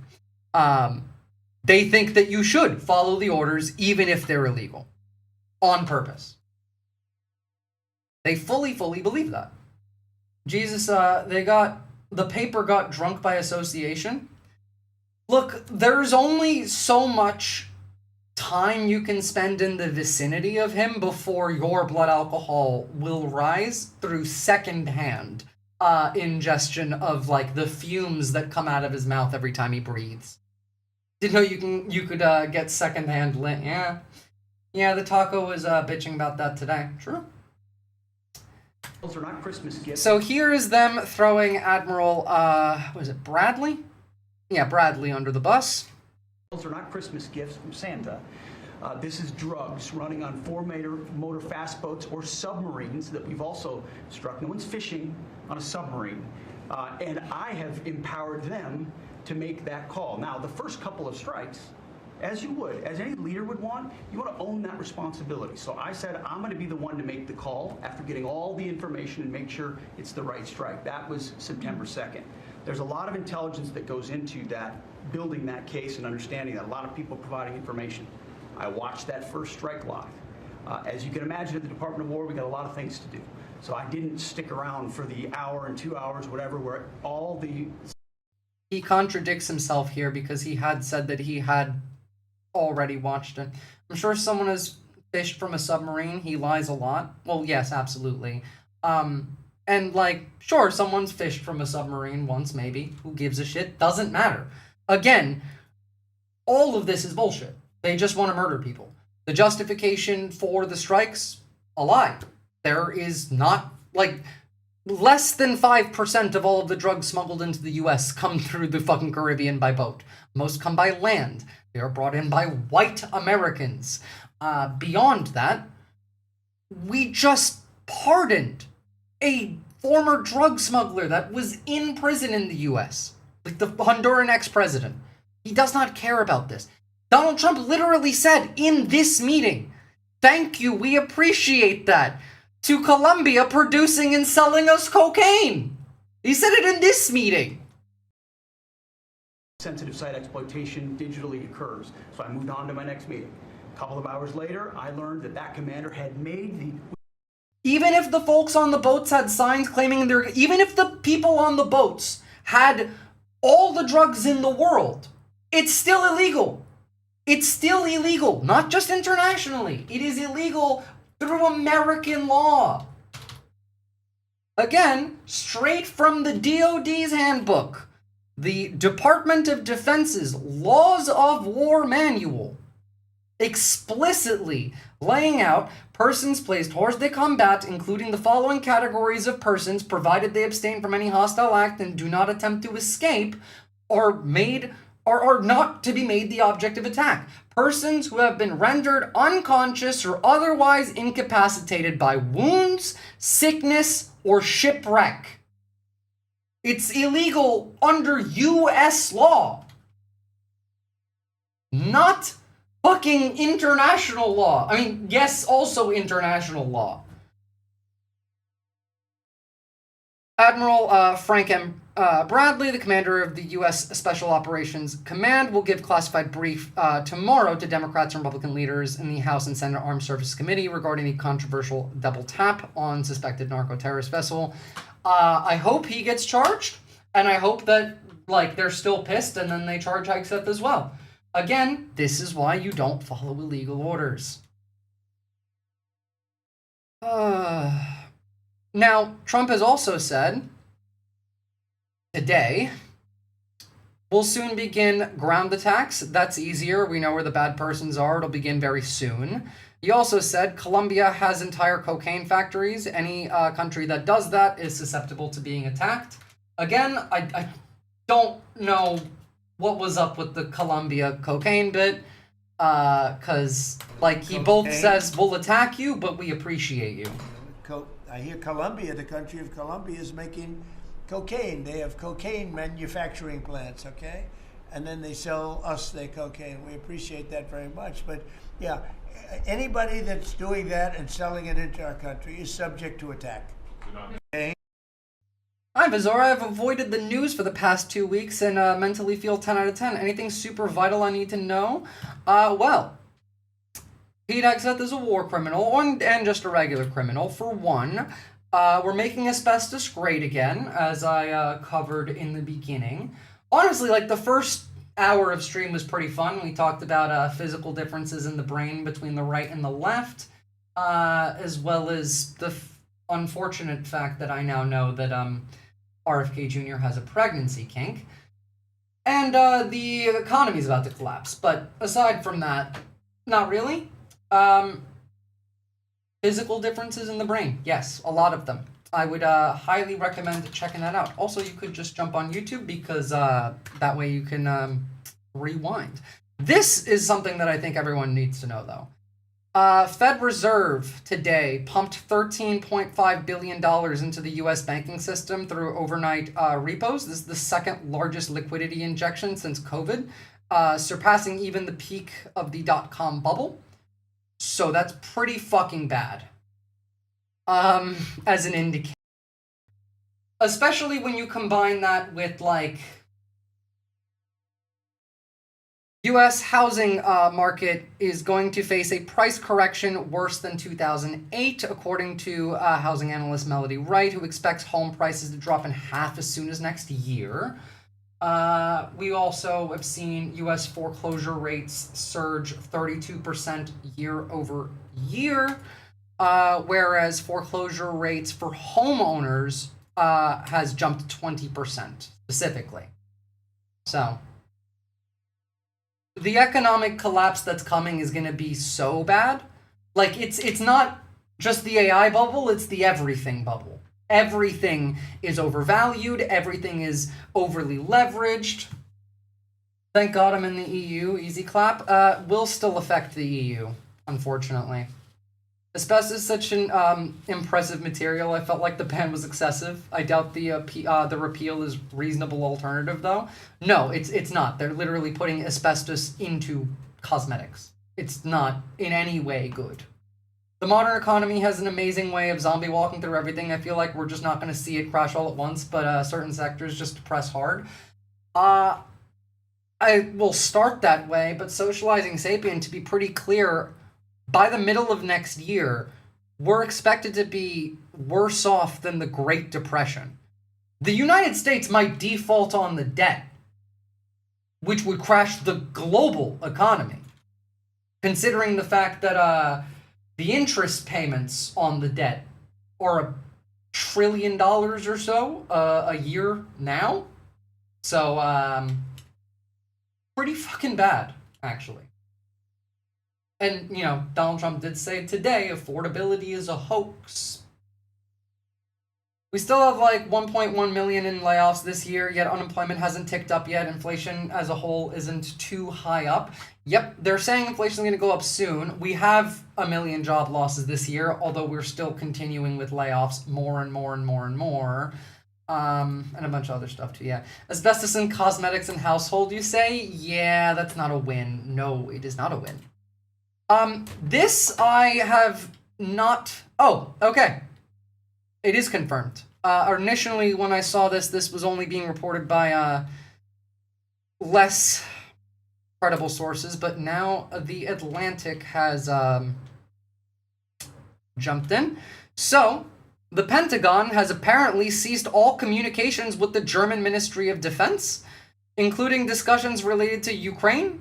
The Atlantic, citing German General Christian Frieding, said communication has been completely cut off. Frieding said, adding that he had to contact the German embassy in Washington and establish contact with his American counterparts. That's really weird. Really weird. Like, national inflation is not good, but certain sectors are like 40%. Jesus. Fun fact, something like 80% of that debt is in bonds to U.S. citizens. Those particular people are going to make bank. Well, ish. The repos, like the injection of liquidity, is because of the bond market. Because most of the time, like, you're putting up collateral to borrow money. It is a U.S. bond that you're putting up as collateral. Oh, cool, that's not ominous at all? Yeah. Pretty ominous, actually. Bonds to U.S. citizens mean asset holders are like 5 to 8% of the population. True. Yeah, also, like, most Americans aren't taking part in that. Yeah, but things are totally fine and prices are falling, right? Right? But more on this. The Pentagon halted its working level contacts with Germany's defense ministry, including communications related to Ukraine. The Atlantic reports. Freuding says he used to text his American counterparts day and night, but now the communication has been severed, like really cut off. Washington has simply stopped responding, which comes alongside Europe essentially finally starting to take seriously the threat of, well, we're out. NATO is now openly preparing for a scenario once thought unthinkable, confronting Russia with limited U.S. support. Recent large-scale exercises in Romania show European forces training to defend the continent largely alone as Washington reduces troops and shifts focus towards Asia. European officials privately admit concern without U.S. air power, logistics, and missile defense intelligence. Reinforcement timelines could stretch to weeks, leaving frontline states like Romania exposed to the opening phase of a conflict. Beyond just that, actually, it's a little bit worse. Well, worse and better in different ways. Europe is waking up to how untrustworthy we are. Like, for example, the Dutch have reportedly set up a night's watch in Greenland so that we don't try and take Greenland overnight while the Dutch are sleeping, which is pretty insane when you think about it. Like, the fact that they felt the need to do that. Waking up, they should have had contingencies for this like 15 years ago. I agree. I didn't say they were smart, but, you know, honestly, yeah, they should have been prepared for that scenario from the very beginning. That's a major L on their part. Absolutely. Without any doubt at all. I wonder what the Nets on RPC back channel request is about. That's not ominous sounding. Well, it might be the fact that right now, like today, we had America, Russia, and China meet to discuss the future of Europe without Europe there. That could have something to do with that, you know? It's pretty bad, y'all.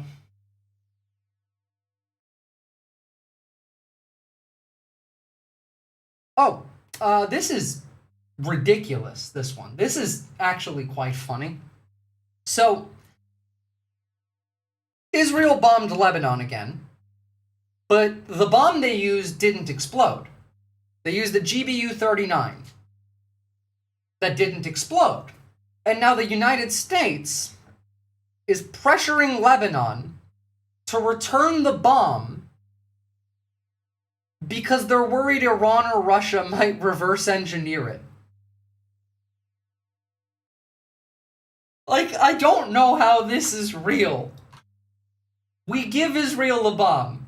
Israel launches the bomb at Lebanon. Bomb doesn't explode. America wants the bomb back. What reality is happening here? Like, who is going to go with that? Like, who's gonna, like, I hope they say no. If they said yes, I would be really, really upset. Can't hurt to ask, I guess. I suppose, yeah. Suppose it can't hurt to ask. You guys want to see something positive? Like, not just good news, but also, like, I wish we had more people like this. So, Lebanon, no. So, what was this dickhead's name? Give me a second. His name is Hugh Anthony. So Hugh Anthony is is British MAGA. He is a reform shill, like, Nazi dick rider. And he recently got kicked out of his parents' house. And holy shit, I respect this father so fucking much. You can tell that this man is awake. British Drew Pavlov, got it? Essentially, yes. But also, like, a bit more relevant than Drew, I guess. Like, he's part of the Tony Robinson crowd, or Tommy Robinson crowd. Oh, she's crying!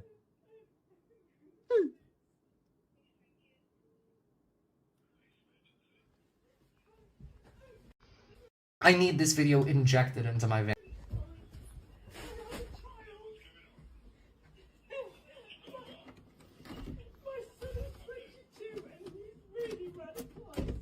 Radicalized!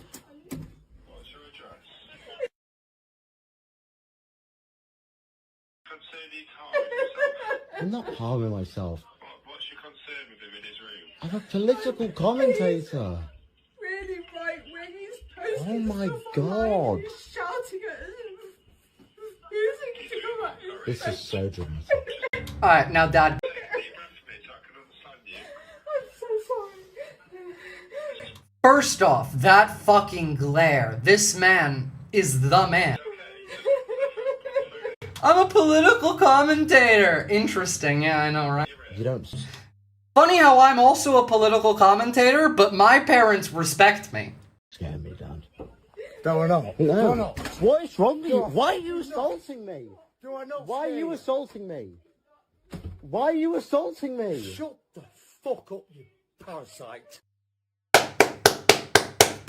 Thank you to this father. Fucking, we need so many more parents like this. Shut the fuck up, you fucking parasite, is the correct answer. Why are you assaulting me? Shut the fuck up, you parasite.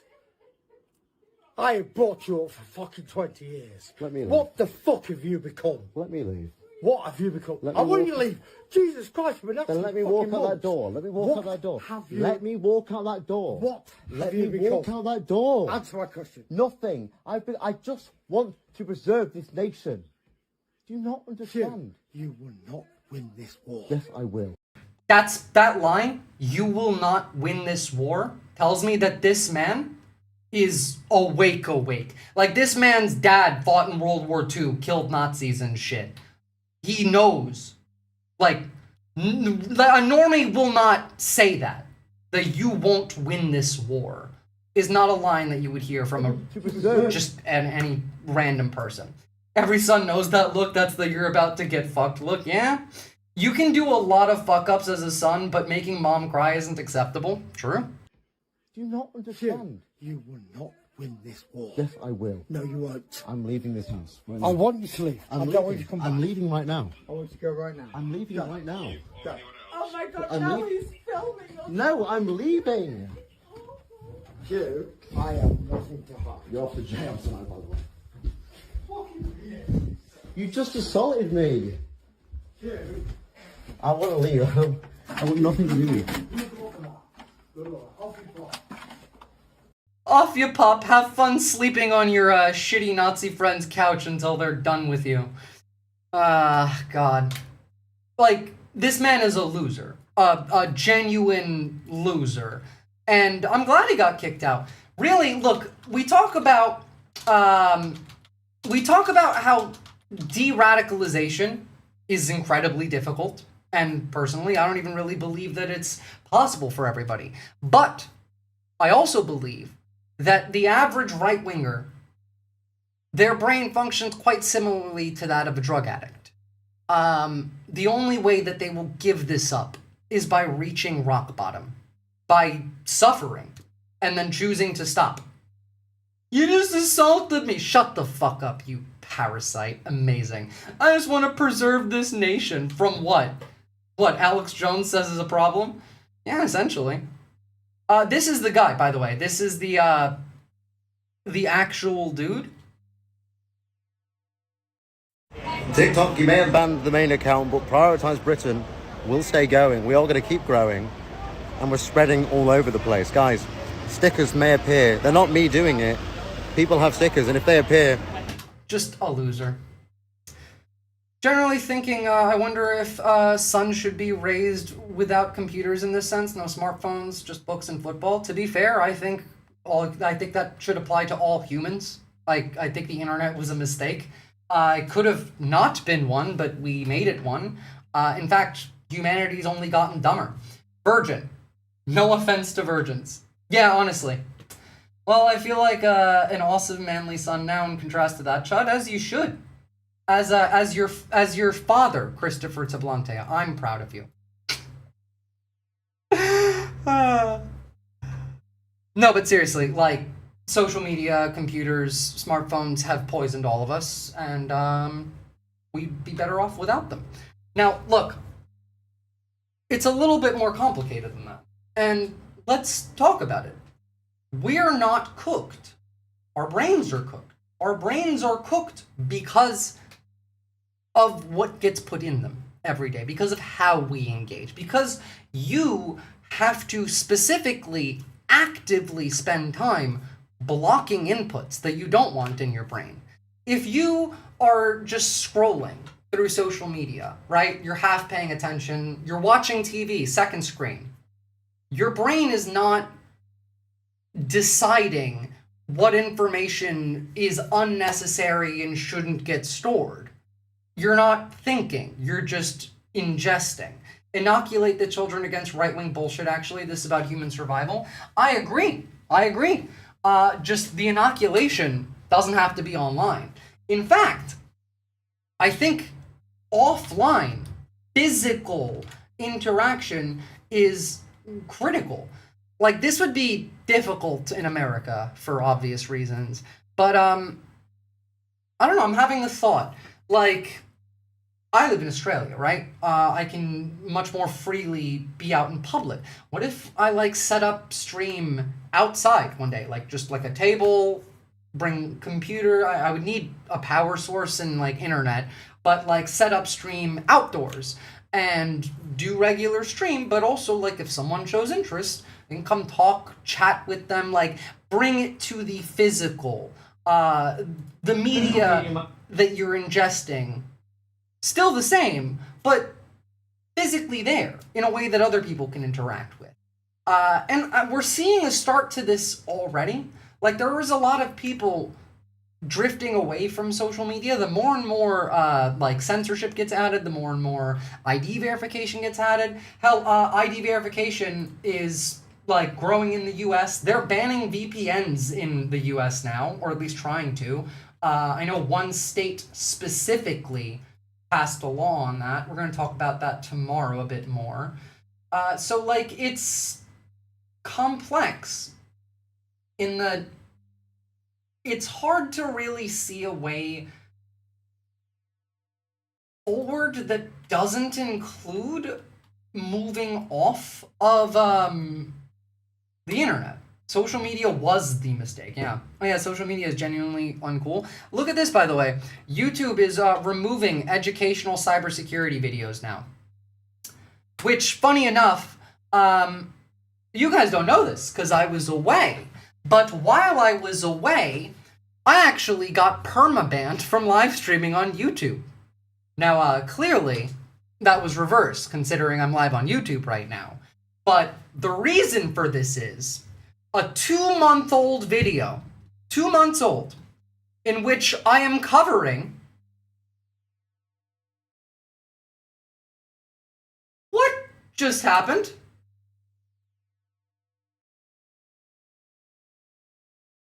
Are we still live?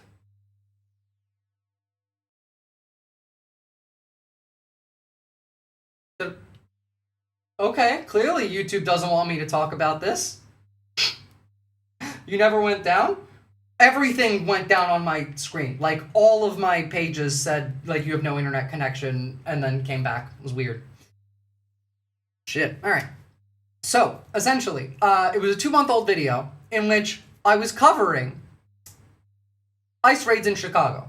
In fact, Specifically, the section that got me permabanned from YouTube, live streaming, was a section in which I was watching a CNN video that showed a National Guardsman with a rifle. So they took the video down and took away my live streaming ability for breaking TOS guidelines because YouTube doesn't allow you to show firearms at all, which is like not at all enforced considering like there's gun tubers. Twitch also has this policy. Mind you, like, I'm doing a news report. This was a CNN video on YouTube of yeah, exactly, socializing sapien. The appeal was instantly denied. Instantly denied, too. Instantly. What I ended up having to do was specifically email one of the people who work for YouTube support and explain. I couldn't even provide the video link which they asked for because they took the video down to lay it out for them. First off, I had to make this very lawyerly. This is not only censorship but also no, it's not TOS. I'm literally doing a news coverage while covering a different news media outlet that's video is also hosted on YouTube, also showing the same thing. Is CNN banned? No. It worked. It worked, but it's kind of insane that covering the news got me perma-banned for that. Somebody tried to take you out. Ops never sleep. That is true. They never do. I wish I could understand my own ability to self-will myself away from online alt-right pipeline during Gamergate. Maybe it was reading They're Out Punk Rock or just friends. Maybe it was just the fact that all of those people suck and they suck to be around. And so you just kind of hated it. Because that would make sense. Speaking of, hooked brains. Well, after all that crashing out about how no one ever does anything and no one ever stands up to him and they're not going to do anything and he'll never sign it, look where we ended up. And we're not at the end yet. We have to see how it plays out. Don't take too much hope from this, but also take some hope from this. But so far, a lot of y'all have gotten this very wrong. And I'm not saying that to shame or scold anybody. I'm saying that because a lot of you in my comments of my last post asked me to share with you what I know about how you can wrangle your brain and emotional state and feel less hopeless and more productive. And we have been handed lesson 1 as if on a platter this week. So strap in.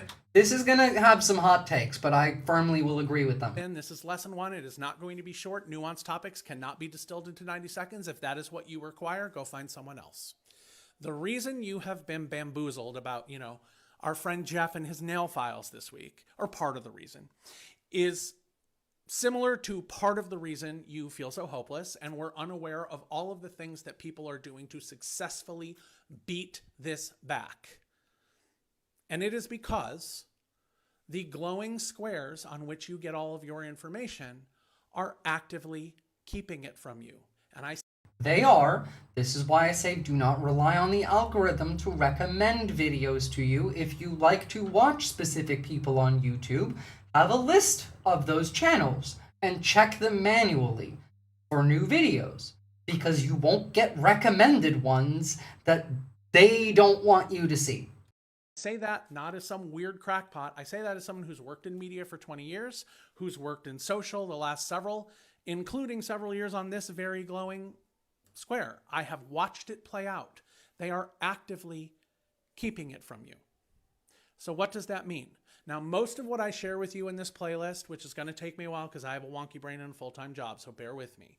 But most of what I'm going to share with you is going to be about the brain and your emotions and what to do about that. But today what I want to talk to you about is is the bedrock of that.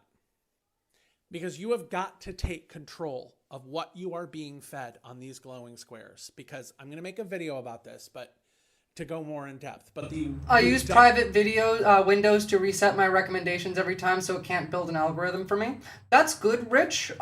Beyond that, though, you should still manually check because you're still not going to get recommended videos that they don't want anyone to see. Sure, the algo won't recommend specific videos to you if it has an algorithm built for you, but if it doesn't, it's just not going to recommend you any of the videos that they don't want anyone to see at all. Check the people whose content you like manually. Productive, watered down version is your brain takes whatever stimulus you give it and it just replicates it. And so if you don't change the stimulus, what else I share with you is going to be hobbled. I need you to listen to me very carefully. Every single time you open one of these glowing squares, you are being manipulated. This is true. None of us are immune to this, including myself. Every single time you open the glowing square, they manipulate you. Every time. And that's not my opinion. It's not That is avoidable. data. No, you are not smart enough to be immune to it. No, Gen Z, you are not immune to propaganda. You are actually the most susceptible to it, according to studies on the matter. I don't care what your opinion is. That is the data.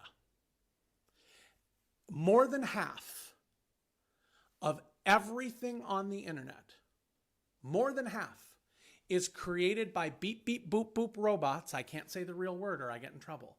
Beep, beep, boop, boop robots that are part of a campaign to alter your... The glowing square? That's the glowing square. This is the glowing square. The monitor you are watching me from is the glowing square. Perception of reality, leverage your emotions, or rectangle. to change your behavior. And sometimes it's just to sell you stuff. But other times it is to impact your behavior in November when you're making choices and to alter your perception of the landscape. And if you think what I'm saying sounds like crackpot stuff, this is literally how he won 10 years ago. We had a whole congressional inquiry about it. No one seems to remember or care that it happened. Worst part about all of this, like, Russiagate made all of the rest of that go away. There's that one fucking FBI agent who's also now in jail for being a Russian agent saying, oh, we didn't find any direct ties between Trump and Putin, and then everyone pretended like the rest of that was proven didn't happen. Literally, like, Cambridge Analytica alone, not even fuck the foreign actors side of it, like, just that alone. But we did. And if you want to read about that, you could Google the words, you know, the university in there the you go. UK, Cambridge. You could Google the word Cambridge, and then alongside that, you could Google the word analytics, but change that S to an A. This is nothing new. But it is far more advanced now because of the way AI has taken over. And more importantly, it is not just posts and comments where it's a little bit easier to tell that it's fake. It's everything, including engagement, likes, shares, watch time, bookmarks, all of the things that make a post perform and end up in your feed. So what does that mean? Let's put our thinking caps on. If more than half of that is fake, that means that everything in your feed, it is more likely that it was put there by a beep, beep, boop, boop, trying to alter your perception of reality.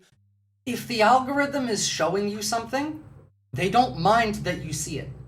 If you got recommended this stream, means that they didn't mind that you saw it. If you think that you decide the content you're going to engage with when you're scrolling, then they've already got you.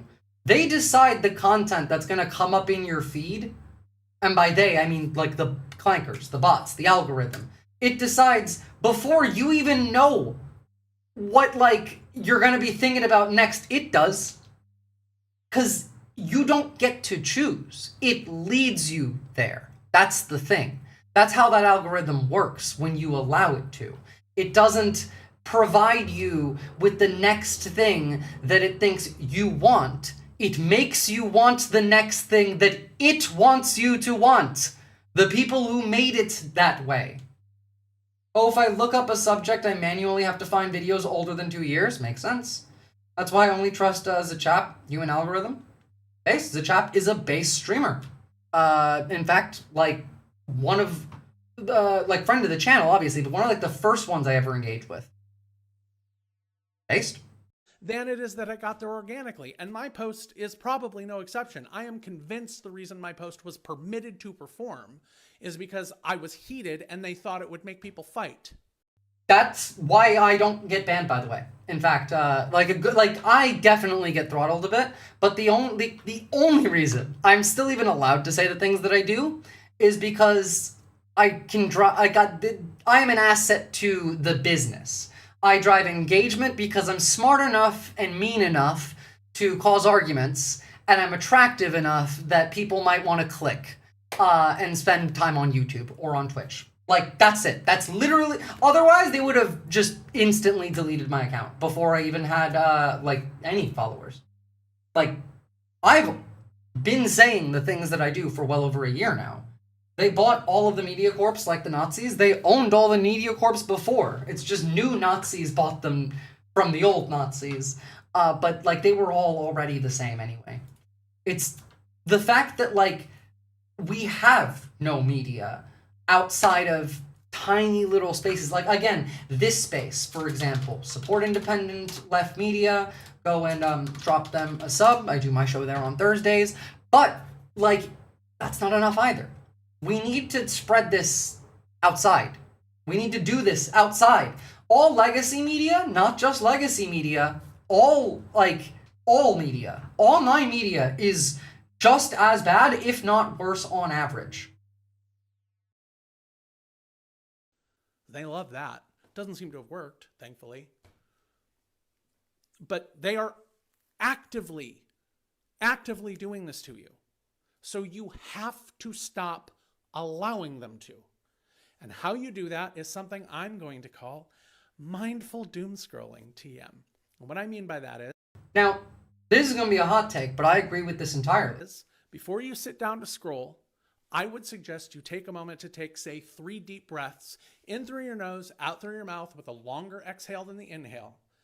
Not just that, but the next part. Because I will get into this in a video too, but that will trigger your vagus nerve, which will help at least partly move your brain from fight or flight into your thinking brain. Okay? And then I would suggest you get into your body, get present in your body, feel your feet on the ground. Now, and by the way, this is one of the reasons why I say try not to scroll on your phone. Try using a computer or a laptop to do it instead. You don't have to do this forever. This is just temporarily to get our arms around what we're going to learn together, okay? But feel your feet on the ground, your butt on the chair, feel the weight of the phone in your hand. Be present in your body. And the reason for that is these little glowing squares are literally modeled on slot machines. You might be worse on your PC than your phone, but your PC is not modeled on a slot machine like your phone is. Also, Gary Johnson, I fucking feel that. I am also a fucking idiot. But somehow I know what's going on. I've said this before. I am not smart enough to be smarter than this many people. Who is this again? The chap, is that how it's spelled? Oh, Gary Johnson? No. The chap is the Twitch streamer we were talking about. Scroll modeled on pulling the crank and watching the cherries and the sevens go by. So you get hypnotized and it triggers your addiction centers. So we want to make sure that you are present and not falling prey to that. Because what I suggest you do is as you're scrolling, every single thing you see, note how it makes you feel. And if you're just in slot machine mode, you're not going to notice. If it makes you feel sad, angry, afraid, scroll past it. One caveat here, and it's if it relates to actual activism and organizing that you are not just looking, if you're just watching, scroll past it. If you're going to participate, watch it. You don't need to follow all of the horrible things that are happening every day. You don't. As bad as that sounds. We know bad things are happening all the time. We don't need constant reminders of it. It's bad for you. It's bad for you. And at the same time, you need to be able to determine whether or not you should engage with content that makes you feel bad or not on the fly. Whether or not, okay, well, I might actually, find some use in this. I might actually be able to do something with this, so I'm going to sit here for, a couple minutes. And if it's not doing that for you, move on. You don't have to finish that. That includes me, by the way. Sometimes the news is just horrific, and I'm covering it. And that does not mean that all of you need to watch it. As much as I love all of you watching it, helps me grow, but I'm not the point. Like, I'm not the point. It's not useful for the movement. If there are creators that are constantly putting that stuff in your feed, block them. There is this narrative that if you can't, if you don't have the money or the time to change the world, the very least you can do is not turn away from the horrors. I am telling you neuroscientifically, I will present the data in another video. That is nonsense. You don't like, I'm not going to present you any data. I literally studied psychology. Yes, he's correct here. You, should absolutely look away. Don't forget it. Don't ignore it. Don't put it out of your mind. You don't need to look at, for example, mutilated Palestinian children every day. You don't need to see that every day. It's not good for you to see that every day. Be aware that it's happening. Be against it happening. Try to do things to prevent that from happening. You don't have to watch it happening. Even if there's nothing else you can do, you don't have to watch it from happening. It's not useful for anyone in any way. Sometimes there is a line. Hell, I took 2 weeks off. When I took 2 weeks off 2 weeks ago, I felt really fucking bad. The first day off. Fuck, there's so much going on. There's news to cover. I have to, there's not enough people actually covering the news and giving out the facts. There's I need to do nope. I need to get my mind right. And so do y'all. It don't matter. None of this shit matters. What matters was what happens outside. What happens in front of this screen matters 10% of the total. Good to get the facts, don't need to wallow in the details. Exactly. Yeah, slot machine psychology does half the psyop work for it. Yep. You want to give a view for the algorithm purpose, you can walk away while it plays. You don't need to scar yourself. Exactly. The difference between looking away and, locking on the algo. Yeah. It is actively harming everyone. Now, if what you're watching inspires you to take action, that's a completely different subject. As I said, if you're going to be an activist, if you're going to take part in something, if you're going to go out on the street, sure, useful. Learn to determine what's useful and what's not. That's a different can of worms. If what you're watching is horrifying, but it gives you an action item, this is how you can help, that's a different story. If it is just terrible to be terrible, that is gratuitous and it is doing everyone harm. And a lot of people do this because it makes a lot of money. And they are actively creating spectacles for that purpose. Like a certain shooter in DC, for example. Or, Neck Boy. It's important, truly, if we, outside of Palestine, become desensitized to it or overwhelmed by it, then who's going to fight for them? Nobody. And who's going to fight for Sudan? Who's going to fight for any other genocide that's ongoing around the world? There's a lot of them. We gotta talk about Sudan. I gotta study up on Sudan because, I know what's going on, but I don't know enough about Sudan to feel comfortable, doing an analysis. So I'm working on that. I got some sources recently that I need to get through, and then we'll talk about Sudan because that's bad. You can see blood pools from space. We all know that terrible things are happening, which, by the way, I never said they weren't. A lot of you decided that I did, and I did not. Oh, that sounds accurate. And I'm not responsible for what you decided I said. We all know terrible things are happening. We do not need constant reminders. We're too deep into this to need that. Scroll past it, block them if you have to.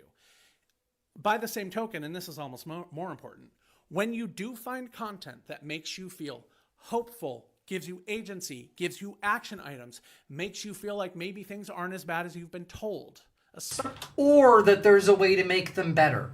Follow that creator. Engage with positive content more. Not that's what the mindful doom scrolling is. Because there's not that much proper positive content. There's a lot of doom.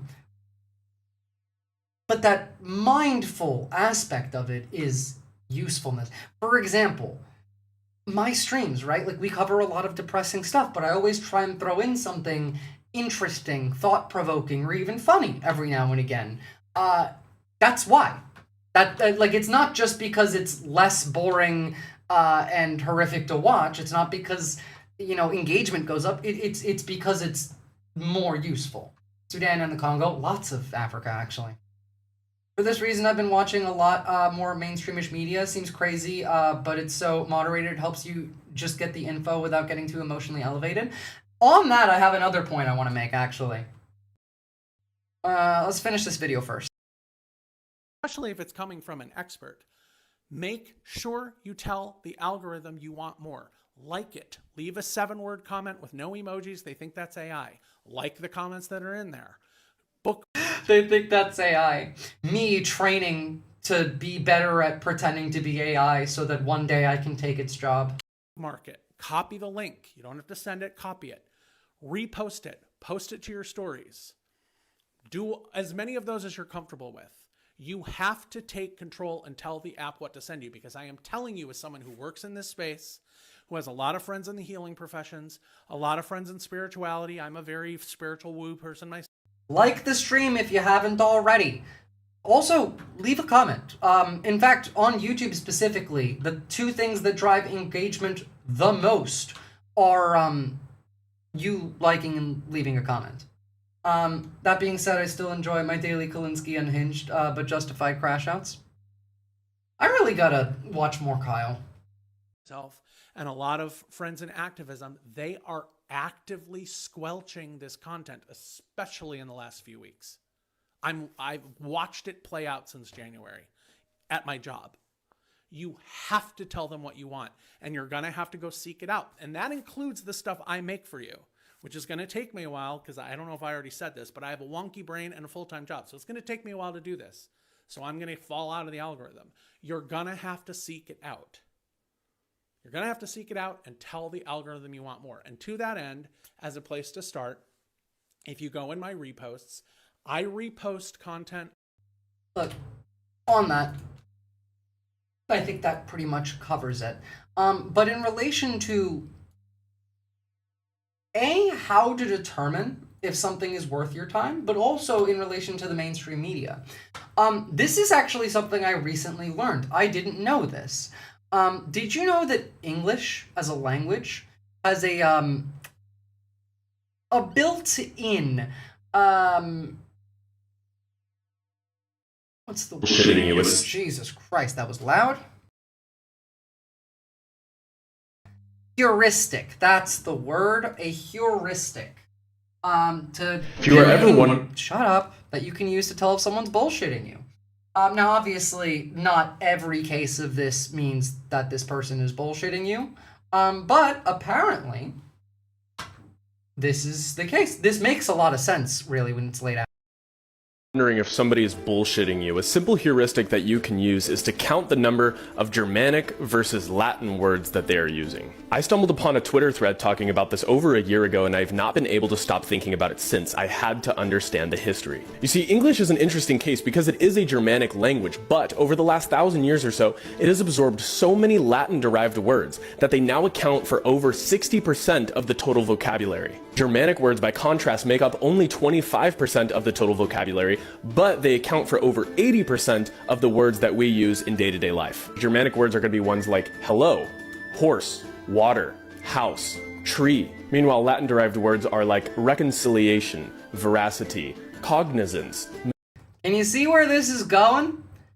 Also, can you see how I've been utilizing this since the start of this channel without even knowing it? This is why I say just be blunt. Just say what you mean. You don't have to, like, coddle. You don't have to, like, put in, like, a pillow in front of the word to not hurt. Just say the thing. Just be simple, clear, coherent. People know what you mean. Manipulation. So where did these Latin words come from? Well, in the 5th century AD, when the Anglo-Saxons came over from Denmark and northern Germany into the British Isles, they spoke a Western... Yeah, like, obviously it doesn't mean a scientist is bullshitting you, but, like, the context being politicians and the media. Scientists, obviously, are going to use more Latin-based words because, science uses Latin. But when we're talking about politics and the media, the more Latin-based the words, the more it's bullshit. I also got, like, Ronaldo. I use the word fuck like a comma, personally. And I have since I was a child, so... Eastern German dialect known as Old English. It was, of course, a fully formed language similar to the other Germanic dialects that were spoken in the area. English continued to evolve throughout the British Isles until 1066 when William the Conqueror, a Norman French, invaded England and brought with him his Norman French language, a Latin-derived language. For centuries so really, it's all the French's fault. After that, the French-speaking aristocracy ruled over the English-speaking commoners. The upper class spoke French and Latin, while the commoners and peasants spoke English. Over time, the English language as a whole absorbed these Latin-derived words, but only the ones that served the upper class. Words regarding bureaucracy, philosophy, law, rhetoric, high culture. But the peasant class already had every single word that they needed for everyday life. Fast forward to the Renaissance, and scholars all over Europe are now rediscovering classical texts in philosophy and science that are all written in Latin and Greek. And they started speaking in Latin and Greek terminology to sound more sophisticated, more learned. Fast forward to today, and it is still very much the same case in the English language. We can pretty much get away with using only Germanic words. It isn't until we want to sprinkle in a little philosophical jargon, maybe sound more clever or persuasive or impressive, that we switch to Latin. Almost anything that you want to say with Latin words can be said with Germanic ones, and if you can't... Build, fabricate, eat, consume, see, observe, truth, veracity.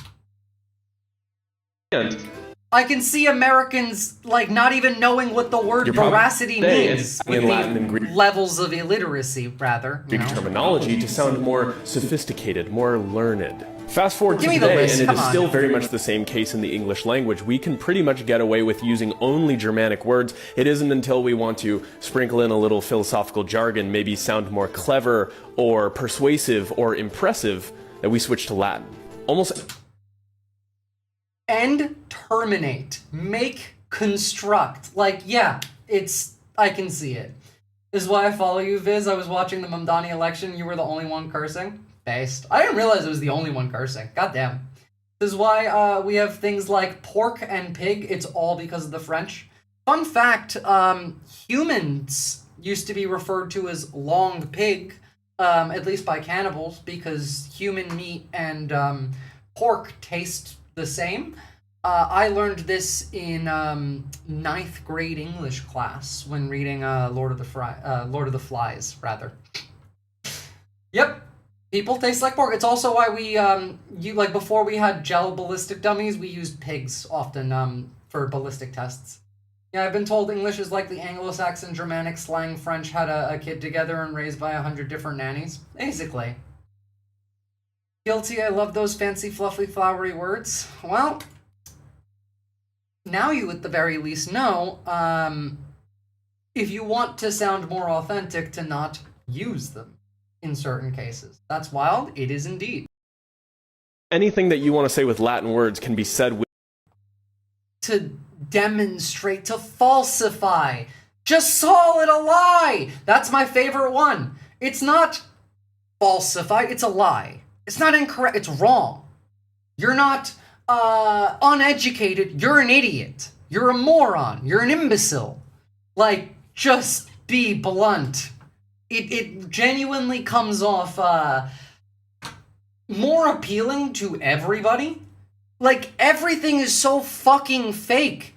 I could, like, personally, if I'm watching content, I only want to watch content that feels authentic. If you're like, I don't know, if you're thinking about, I don't know, I don't want, like, viewers who have kids to turn me off because I'm cursing a little bit, or I don't know, I don't want the right wing to come and attack me. Shut the fuck up! Shut the fuck up! Go away! Make English German again. I agree. It's an irresponsible falsification, a distortion if you may. It's fucking horse shit! Which of those sounds better? I'll leave that to you. With Germanic ones, and if you can't, you're probably full of shit. Take the Latin-derived word misinformation, for example. You could easily just use the words lie or wrong, which are both Germanic-derived. But the word misinformation carries with it a sense of sophistication and superiority. Misinformation, disinformation. You're lying to people. It's just that simple. It's just that easy. And I've always leaned into this blunt rhetoric because, like, I guess I knew that already. I didn't know that, like, the Latin was the distinction there, but all of you know what sounds appealing to you. You know what makes you laugh when you see a comedian, and it's when they go in. It's when they're blunt, when they're snappy. God, I hope I can show this. Don't get mad at me, Gianmarco. This is for a good cause. It's important. Where are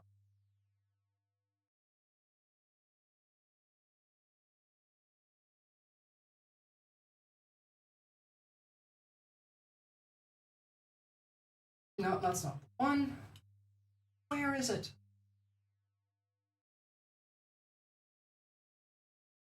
Come on.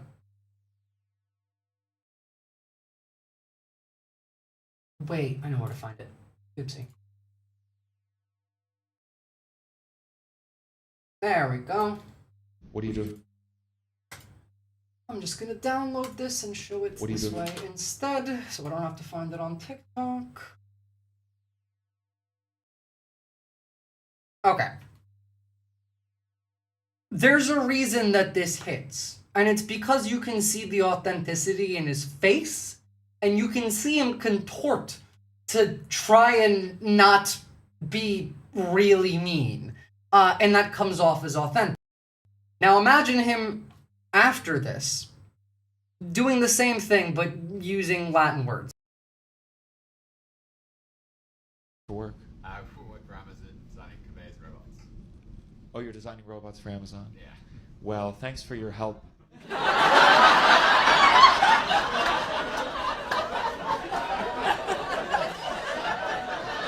Like, you see it in his face. That's a real emotion.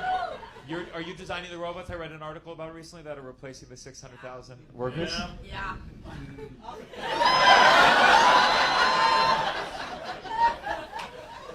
We got him, boys! Get him!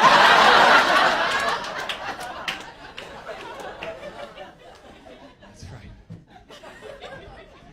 There's about to be some new hostages in the news. First off, banger. But, like, understand that this is funny because he means it. Because it's authentic. It is real emotion. Oh my god, yeah, that was a fucking banger.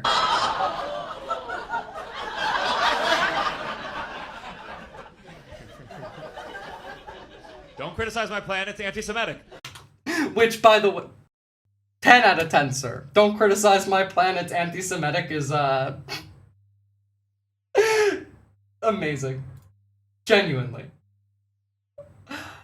But that hits for a reason. And it's because you can tell he means it. He believes that. It's not bullshit. He's not trying to sell you something. He's not even trying to convince you of anything. If you are ever can be said with Germanic ones, and if you can't, you're probably full of shit. Take the Latin-derived word misinformation, for example, that those who enjoy using this word relish in. The word itself, however, is horse shit, which are both Germanic words, by the way. I swear I didn't know that the example of misinformation was going to lead into horse shit. Otherwise, I would have used a funnier type of shit. That's kind of the whole purpose of comedy, to strip some of the artificial covering from social life. Exactly. But that's what makes something funny. That's what makes something relatable. And you have to take that from comedy and apply it to rhetoric, political theory. We don't engage with politics from a psychological perspective anywhere near enough, considering we live in a society that's built off of an addiction for profit industry and brainwashing. So, you know, I'll take "you're a goddamn liar" over "you're spreading misinformation" any fucking day. Yeah, any day. Love how Gianmarco uses his sorry, fucking pinned a thing. I couldn't see the rest of the tweet, not the tweet, the message. Love how Gianmarco uses Jewish side to criticize the hypocrisy, as you should do if you are Jewish. I've seen many Jewish people do this, because it is literally like anti-Semitic to be a Zionist. So you know.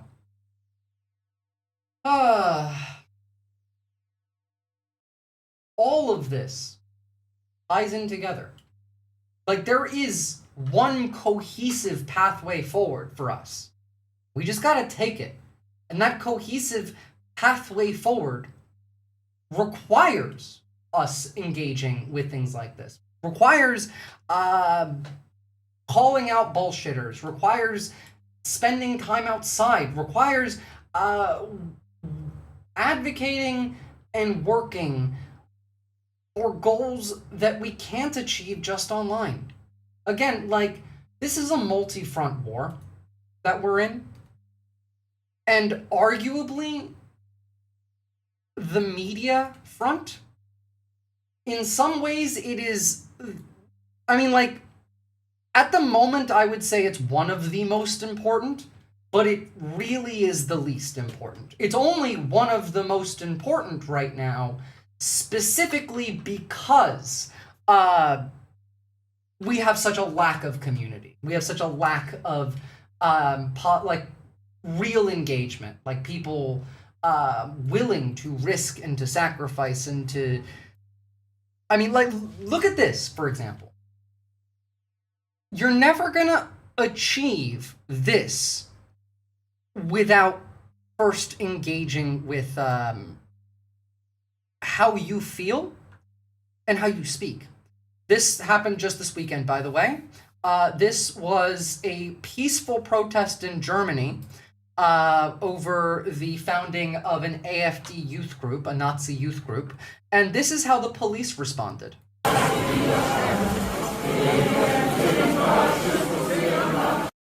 You can see these protesters, you know, they're just walking, they're singing. Some of these look old.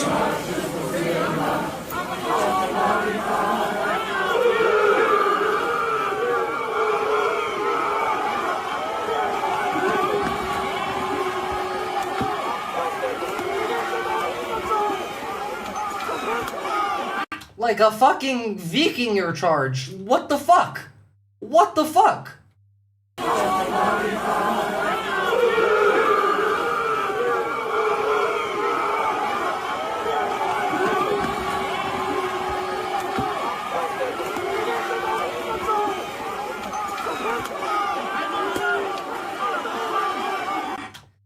You're not wrong, Gary Johnson, but also they're misinformed by choice for the most part. It's not your job to inform them. What's up, Alexix? Beyond that, by the way, like, this protest in Germany continued and it escalated. By the way, like, this is how you resist the far right. Nazi scum off our streets. I hear this protest actually got quite violent to the point where I think they put a AfD, they made an AfD politician taste cement, I believe.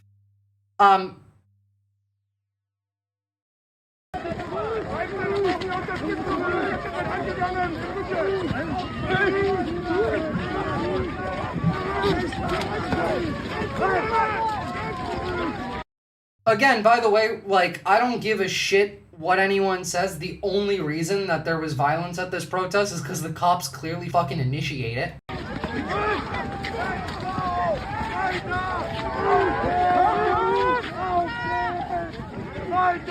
I mean, like, many such cases, obviously. But, like, I mean, it went from the daytime until it got dark out and was still going.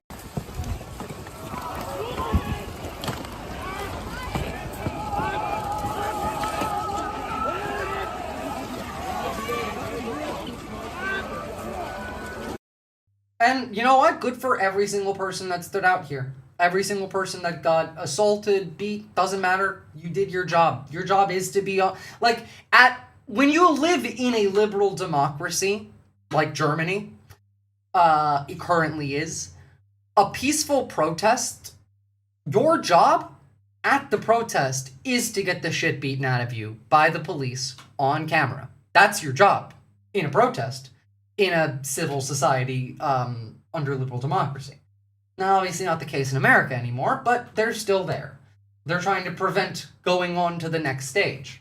So, wait, no, these are protesting against the AFD. The AFD started a youth group, and this was a protest protesting the founding of the Nazi children's group.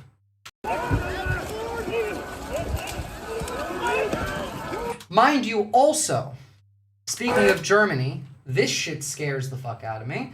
As I've said in the past, was going to happen at some point. It's gonna come here too.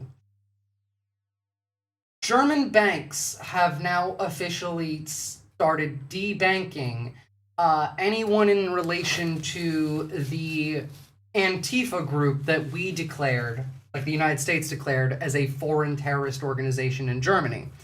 If you remember, it was like 2 Greek groups, 1 Italian and 1 German Antifa group we declared as foreign terror organizations. Legally, banks cannot work with any organization that has been designated as terrorists. So that's gonna be all of us. They're gonna debank us. Because if you are on the left, they're gonna call you a terrorist.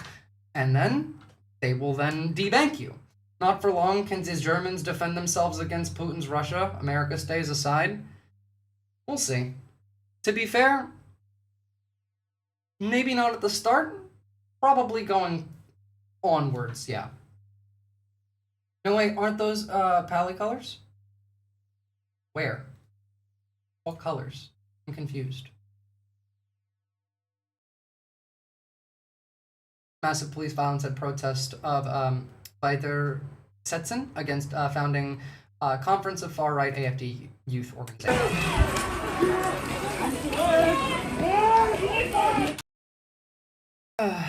But the physical, debanking thing, that scares the shit out of me, and it scares the shit out of you. One more thing out of Europe. This is pretty bad. So, I've talked about Georgia, the country, for over a year now. The fact that Georgia has been protesting for over a year, day in and day out, nonstop.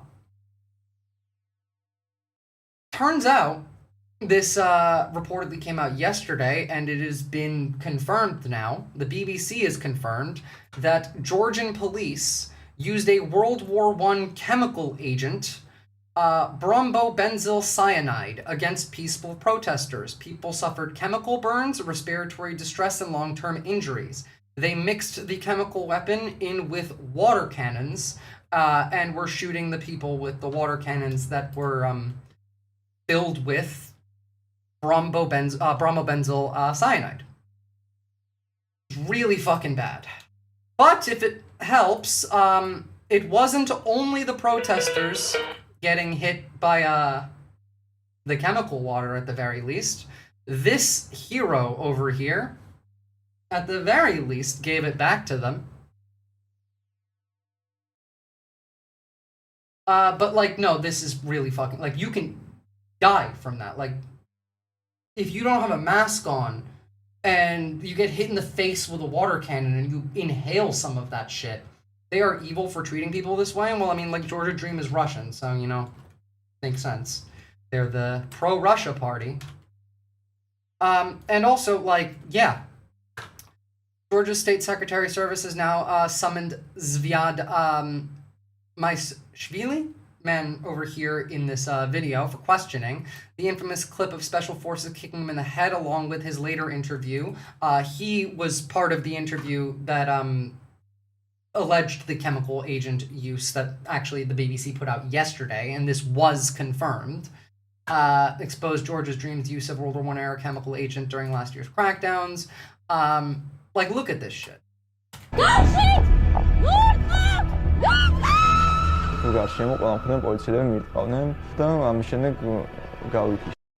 They beat him so bad he required facial reconstruction.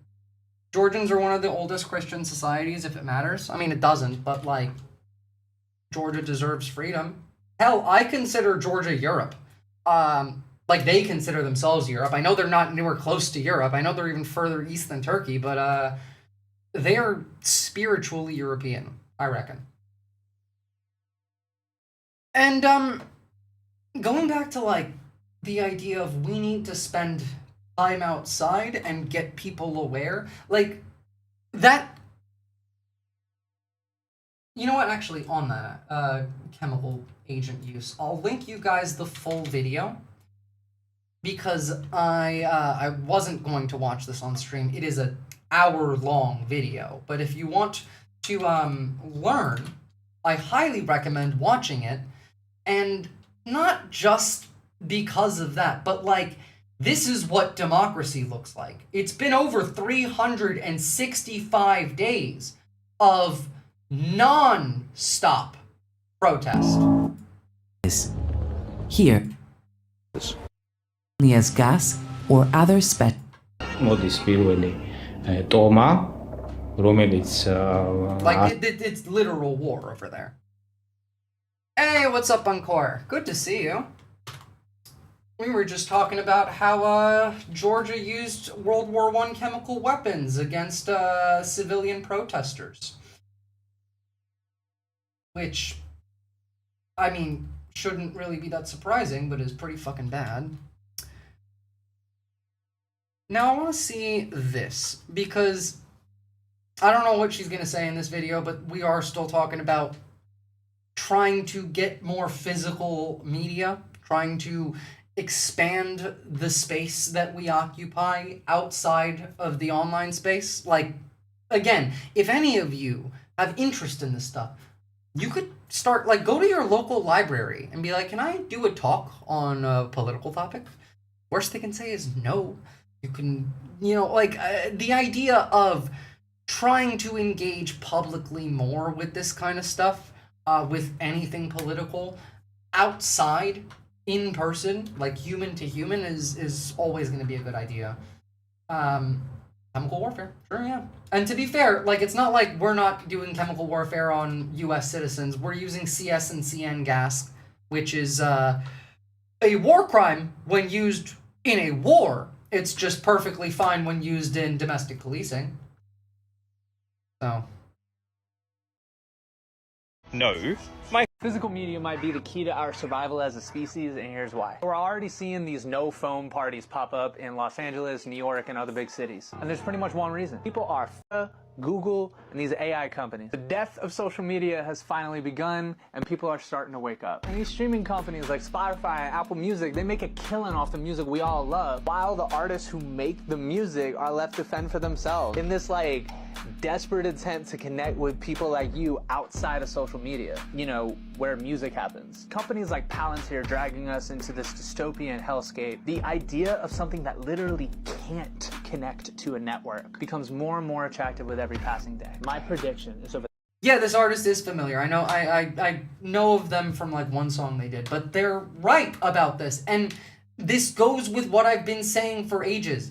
The way out of this is to build parallel systems and institutions to the ones that already exist, that are run by the government, and then ignore the ones run by the government. Build those institutions and those systems locally, and then use them. Local fire department volunteers are a great example of this. You can do that with community policing. You can do that with health. You can do that with electrical work. Make friends. Make investment in your community. It's the only fucking way out. That's it. It's the only way. One way out. For the next 5 years, we are going to see a massive wave of folks begging for some form of entertainment and social connection that literally, physically cannot connect to a network. Something that can't be surveilled, recorded, monitored, or spied on, or used against you in a court of law. It is that deep for a lot of people, and it is really getting that bad. You probably already know people talking. I want fucking, like, sewer parties. I want to bring back, like, abandoned factory basement raves and shit. I don't know. I mean, to be fair, we still do those, but... The answer is simple. Physical media, vinyl, books, DVDs, CDs, all that shit. Having vinyl collections in the age of streaming isn't just some bullshit millennials are doing. And as cool as it is, this is not about the aesthetic of analog. It's deeper than that. This is how we beat the surveillance state. Everything. Fuck the surveillance state for a second. Your media changes. Stuff that you're streaming ain't the like. There's Futurama episodes that aired 20 years ago that are on Disney Plus now, missing parts of the episodes because they just got cut. You don't own the content. You can't physically hold it. They can take it away from you. Beyond that, like, yeah, no shit. You need to get away from the surveillance state. Everything is watching you as well. Like, this is compounded. That's happening right now is entirely dependent on you being addicted to this little box. If we as a people can get off these apps and get into the real world and start talking to each other again the way we used to be able to, we don't have to descend into madness. We have the power. These companies are dependent on you being addicted to this specific form of entertainment. Millions of dollars were invested into making this little black box the most addictive thing in your life. But without the Doom Cube. Put the glowing hypnosis square away and go outside. And while you're outside, talk to people. You can do what I'm doing right now to you, to others, in public, quite easily. Literally, like, print out a fucking booklet. Walk around town. Anyone willing to listen to you. Be the crazy motherfucker with, I don't know, like a binder full of evidence of horrific shit that people tend to not believe. Have it printed out, and then go show people. Anyone who will listen to you. It's better than not. It's better than sitting at home not doing anything. It's better than arguing with the right online. I've still got a decent collection of CDs. I'll die before I let them have them. I'm so sad. I have, like, no physical media. So much of, like, the stuff that I had is still in the US. Because I couldn't bring it with me when I moved. It's like in a storage locker somewhere in Jersey that I'm probably never going to access again. These phones, and without these algorithms, they're just a bunch of nerds in San Francisco. They're not cartoon villains. They are bigoted, entitled, delusional nerds. They are not the overlords. They do not have... My kids are always shocked whenever I start talking to someone out of the blue. Yeah, that's a learned behavior. My ex used to do this as well. I would, like, whenever we were out in public, I would randomly just, like, strike up a conversation with somebody, or I'd, like, randomly compliment somebody. And, like, she would be, like, embarrassed. She'd be like, what are you doing? Like, why are you drawing it? I'm like, what the fuck do you mean? I gave them a compliment. Like, one instance that I will never forget is being at a light next to another car. Where the person driving the car is, like, dude in his, like, 50s, but on the back of the car, there's a learner plate, which in Australia, if you're, like, before you get your license, you have to have the learner plate on. It's your learner's permit, essentially. And, like, at the light, I rolled down my window, and I flagged the dude down. I'm like, hey, bro, you got the L plate on, because you can get a fine for that. If you're not, like, an L plate or you're driving with the L, you're not going to generally, but you could. And so I had, like, a chance, and dude was like, oh, thanks, took it down. My ex, like, never do that again. What the fuck is wrong with you? Or work, sleep, buy, work, sleep, buy, work, sleep, buy, work, sleep, buy, die. Essentially, yeah, those are your two options. Either do what I'm telling you to do now, or work, sleep, buy, die. Like, I'm just talking to people, literally, yeah. A human being. Just, that's all I'm doing. The final decision in what society ends up looking like. So why would we give them that power? I don't know about you, but I'm trying to get the fuck off this phone. You can get your brain back, we can have our own thoughts again, and maybe the revolution, at least in your home, might start with getting some vinyl. Unironically, I think, in fact, like, cultural revolution-wise, we have far better odds of success if we all get off the fucking, you know, brainwashing apps, mechanisms. Again, like, I said before, you don't need to gratuitously consume the horrors of the world. We know there's bad things happening. It's not helpful to you or the people suffering for you to have to look at them every day. It is not useful. It's not good for anybody. It's also not convincing anybody. Just like how you have to learn to determine what is useful. Will this give me an action item? Will this inspire me? Will this relate to something that I'm working on? Is this crucial information useful to organizing, advocacy? Or is this just horrific shit happening being shown for engagement for no other reason? You need to learn to make that determination. And if you do determine that this is there just because it gets clicks, then you click away. There's nothing useful there for you. Otherwise, you're gonna end up like Laura Loomer. Your hair and your eyes look so good. You're like beautiful. Thank you. You're like an Aryan degenerate goddess. Thank you. I love it. Thank you. You're Aryan too. I know, but I'm Jewish. It's okay. Because you're such a cutie. Don't mess my hair. God damn it. Fix it. I disagree. Fix my hair. I disagree completely. Did you fix it? I did. But like that picture you posted on Instagram recently when you got like reinstated on Facebook was so hot. Like seriously. I appreciate it. It's so good. It's a good picture. Your skin and the Nazis hate me. It's fun. The alt-right people want to put me in a gas chamber because they're obsessed with the Jews. I think they're just memeing on you, but it's okay. It's okay, right. I don't care. I love it. It'd be like that sometimes. I know. They're just jealous because I have big tits and an Ashkenazi IQ.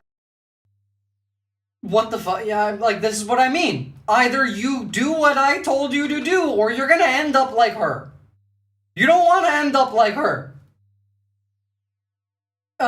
Mythics. I've stopped using Instagram and TikTok recently. I re-download every once in a while to communicate or look at specific videos. Now I'm looking for different ways to find news because that's why I use Twitter mostly. Literally, like, I would just not. I just wouldn't. Come to me for the news. Like, find 3-4 channels that you find credible and that you trust. Write them down and then manually check them for new news on YouTube. You don't need to do much further than that. Like, unless you have an interest in it and you organize and shit, like, you don't need to be on Twitter. But, yeah. It's extremely rare that I have any fucking idea what happens anywhere in the world and at any given time the same day. And Buncor, you are one of the most productive and useful members of the resistance that I am aware of. So, you know. Oh, this resurfaced? Oh, this never went away. But, yeah. This is how, like, right-wing figures flirt. Well, this is how Laura Loomer flirts. I don't know about the rest of them. I imagine Bannon is something like, I don't know, groans and pulls out his micro penis and Miller shouts something, I don't know, about like 14 black men needing to rail his wife before he's gonna fuck her because, you know, Matador, all that. They're all losers. They're all degenerates. Every accusation is a confession from a Nazi, and Laura Loomer is a Nazi. Well, I definitely didn't forget, nor did I forget eat, work, sleep by then. That's it. Sucks. That's unhealthy, but one of the most honest interactions I've seen of her. True. That was her drunk, which is probably why she was somewhat honest there. But I don't know, guys. Like, we're in a weird spot. The president tweeted 400 times in an hour yesterday. Somehow, well, I don't even know how that's possible. We're talking about how we're thankful and grateful to Colombia for manufacturing and selling us cocaine, but then also we're going to bomb them. I don't know. I don't know. Look, if you take anything away from today, take away how to go outside. He did what? Oh, you missed that. Here. I hear Colombia, the country of Colombia, is making cocaine. They have cocaine manufacturing plants, okay? And then they sell us their cocaine. We appreciate that very much. But yeah, Anybody that's doing that and selling it into our country is subject to attack. Okay? We appreciate it very much, but we're going to attack you. If you're going to take anything away from this, go outside, engage with people in person, and also take away the fact that there are good people around. Like the dad of the neo-Nazi who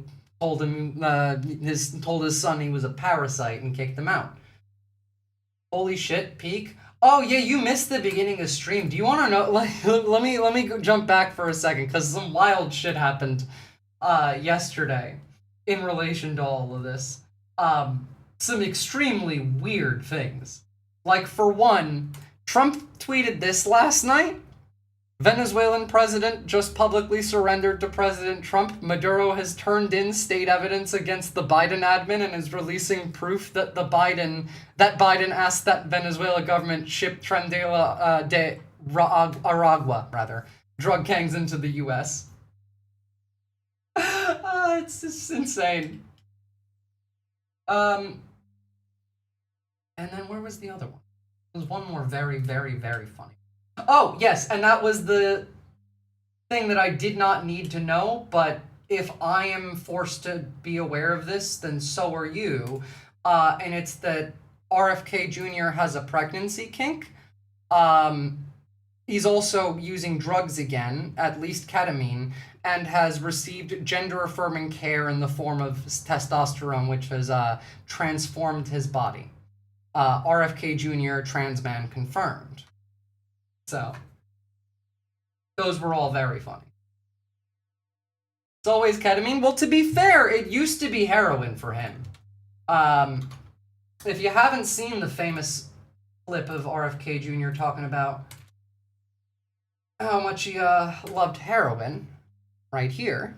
When I was at the bottom of my class, I started doing heroin. I went to the top of my class. Suddenly I could sit still and I could read, and I was at the bottom of my class.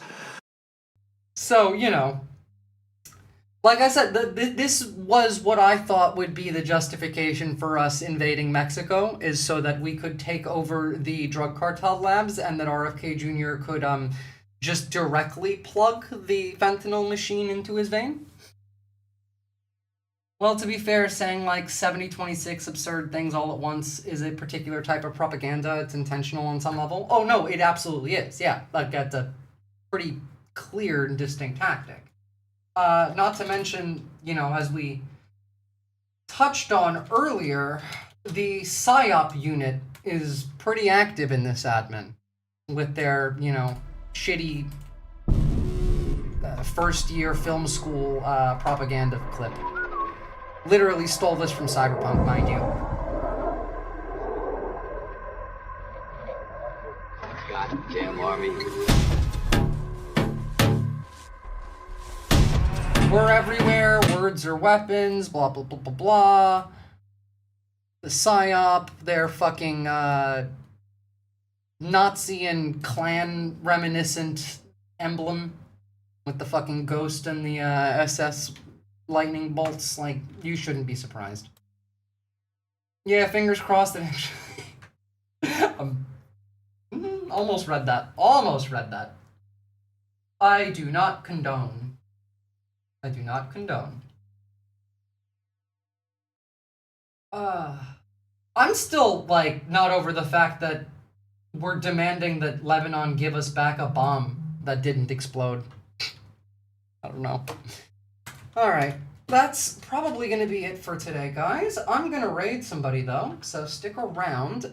YouTube, join the Discord if you haven't already, and go drop a follow for this space, because I do my show there on Thursdays.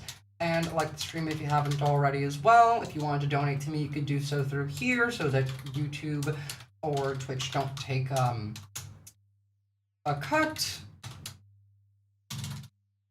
And YouTube, I will see you guys next time, because I can't raid on YouTube, but Twitch, let's see who we can jump in and say hi to.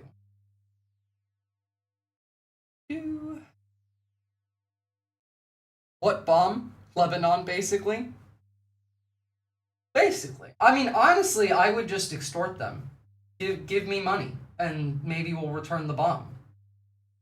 Like, we even said we want the bomb back because we're afraid that Iran or Russia might fucking get their hands on it and reverse engineer it. Alright, we're gonna raid Riverboat Jack, everybody. So I'm gonna start that raid now. I will see you guys tomorrow. Tomorrow, we're going to talk about cybersecurity, the VPN bans that they're trying to do, as well as the ID verification. And I'll see you next time. Bye-bye.